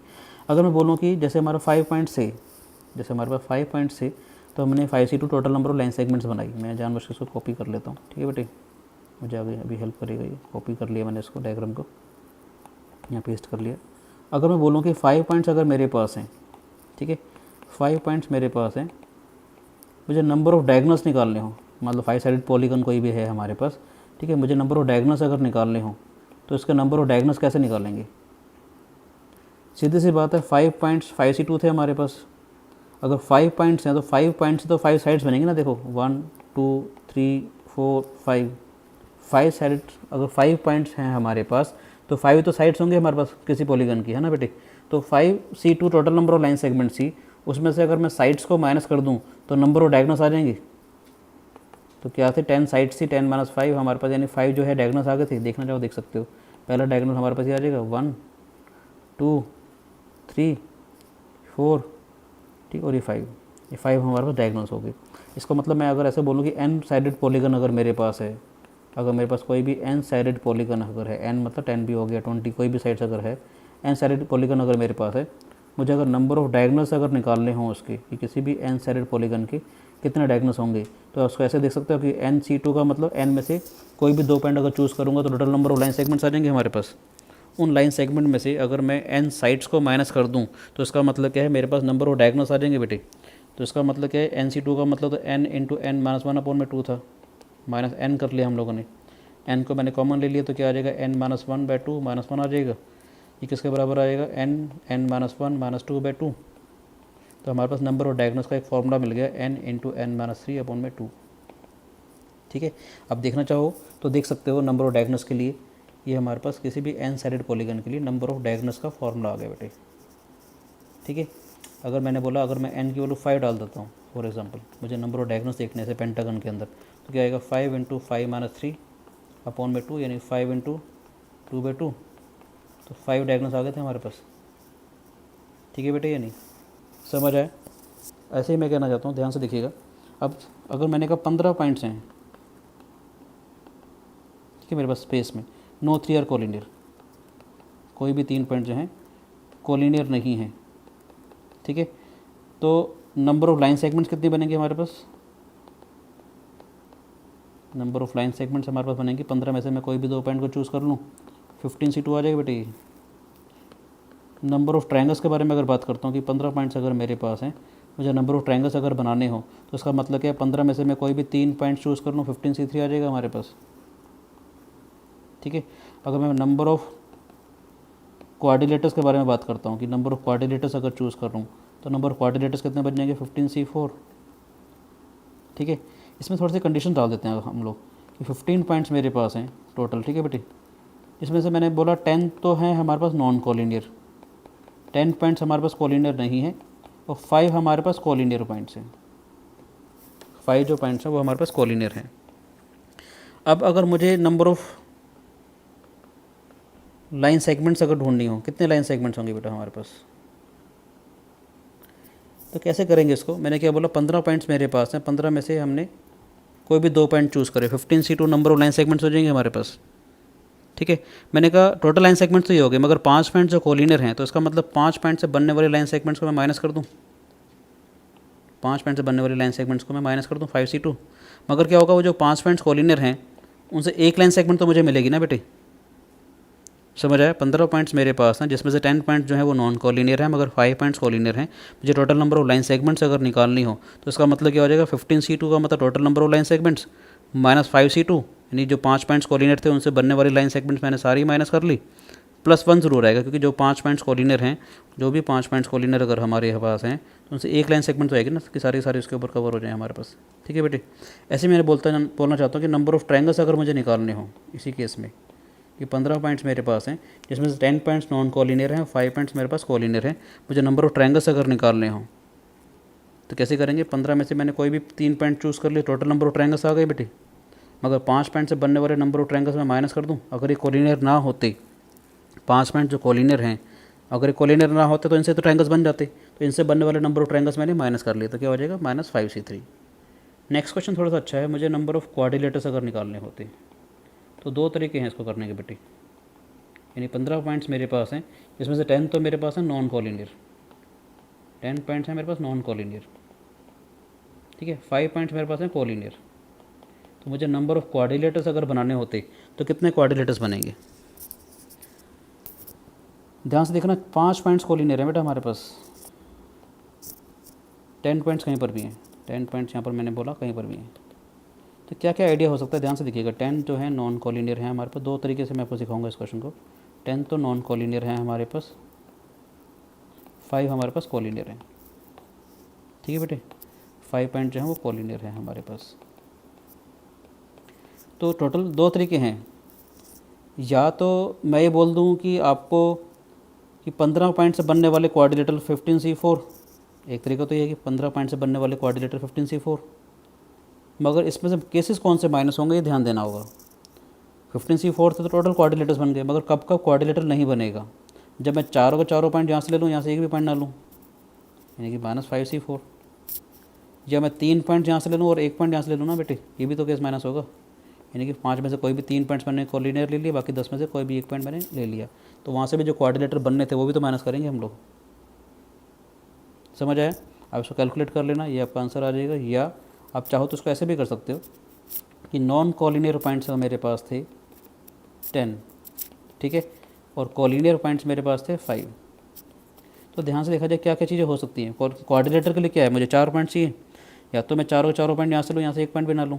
बेसिकली टोटल पॉसिबल केसेस क्या होंगे, ध्यान से देखो कि या तो 4 पॉइंट मैं यहाँ से ले लूँ, कोलिनियर मैंने एक भी नहीं लिया, या मैं 3 पॉइंट्स कोई भी यहाँ से ले लूँ नॉन कोलिनियर में से, और 1 पॉइंट यहाँ से ले लूँ। ठीक है। ऐसे भी तो हो सकता है कि 2 पॉइंट्स मैंने यहाँ से ले लिया और 2 पॉइंट मैंने यहाँ से चूज़ कर लिए। ठीक है कि नहीं। तो यानी कि अगर मैं इनको अगर ध्यान से देखता हूँ, ध्यान से देखिएगा, तो इसका मतलब कि 10 में से कोई भी 4 पॉइंट चूज़ करे, 10C4, ठीक है, देखा जाए तो ये है बेसिकली 5C0 कि इसमें से कोई भी चूज़ नहीं है, प्लस 10 में से कोई भी 3 पॉइंट चूज़ कर लिए 10C3, उसके कॉरस्पॉन्डिंग 5 में से कोई भी 1 पॉइंट चूज़ कर लिए 5C1, प्लस 10C2 और ये 5C2। ठीक है बेटे, समझा। ये भी हमारे पास नंबर ऑफ क्वाड्रिलेटर देगा। मैं ये कहना चाहता हूँ बेसिकली आप लोगों को कि 10 मेरे पास नॉन कोलिनियर पॉइंट से, ठीक है, और 5 मेरे पास कोलिनियर पॉइंट से बेसिकली। तो 4 पॉइंट्स अगर मुझे चूज़ करने हैं तो क्या क्या पॉसिबिलिटी केसेस हो सकते थे बेसिकली। 4 यहाँ से लूँ, यहाँ से 1 भी ना लूँ, 3 यहाँ से लूँ, यहाँ से 1 ले लूँ, यहाँ से 2 लिए, यहाँ से 2 ले लिए, यहाँ से 1 ले लिया, यहाँ से 3 ले लिया, 0 ले लिया, 4 ले लिया। यानी इन 3 से या तो मैंने क्या किया, तो यहाँ से मेरे को क्वाड्रिलेटरल मिल जाएगा, या टोटल में से मैंने क्या बोला, टोटल में से मैंने टोटल कितना था 15C4 माइनस मैंने ये वाले केसेस जो है माइनस कर दिए थे। यानी क्या था हमारे पास 15C4 माइनस मैंने ये वाला केस माइनस किया था कि मेरे पास एक नॉन कॉर्डिनेट में से ले लूँ, 3 यहाँ से ले लूँ, और या चारों पॉइंट्स में यहाँ से लूँ 5C4। ठीक है बेटे, होप समझ आ गया होगा थोड़ा सा आपको कॉम्बिनेटोरिक्स। ये बेसिक सा था, नेक्स्ट क्लास में थोड़ा सा अच्छा सा हम पढ़ेंगे और भी मज़ा आएगा आपको। ठीक है, thank you, God bless you बेटा।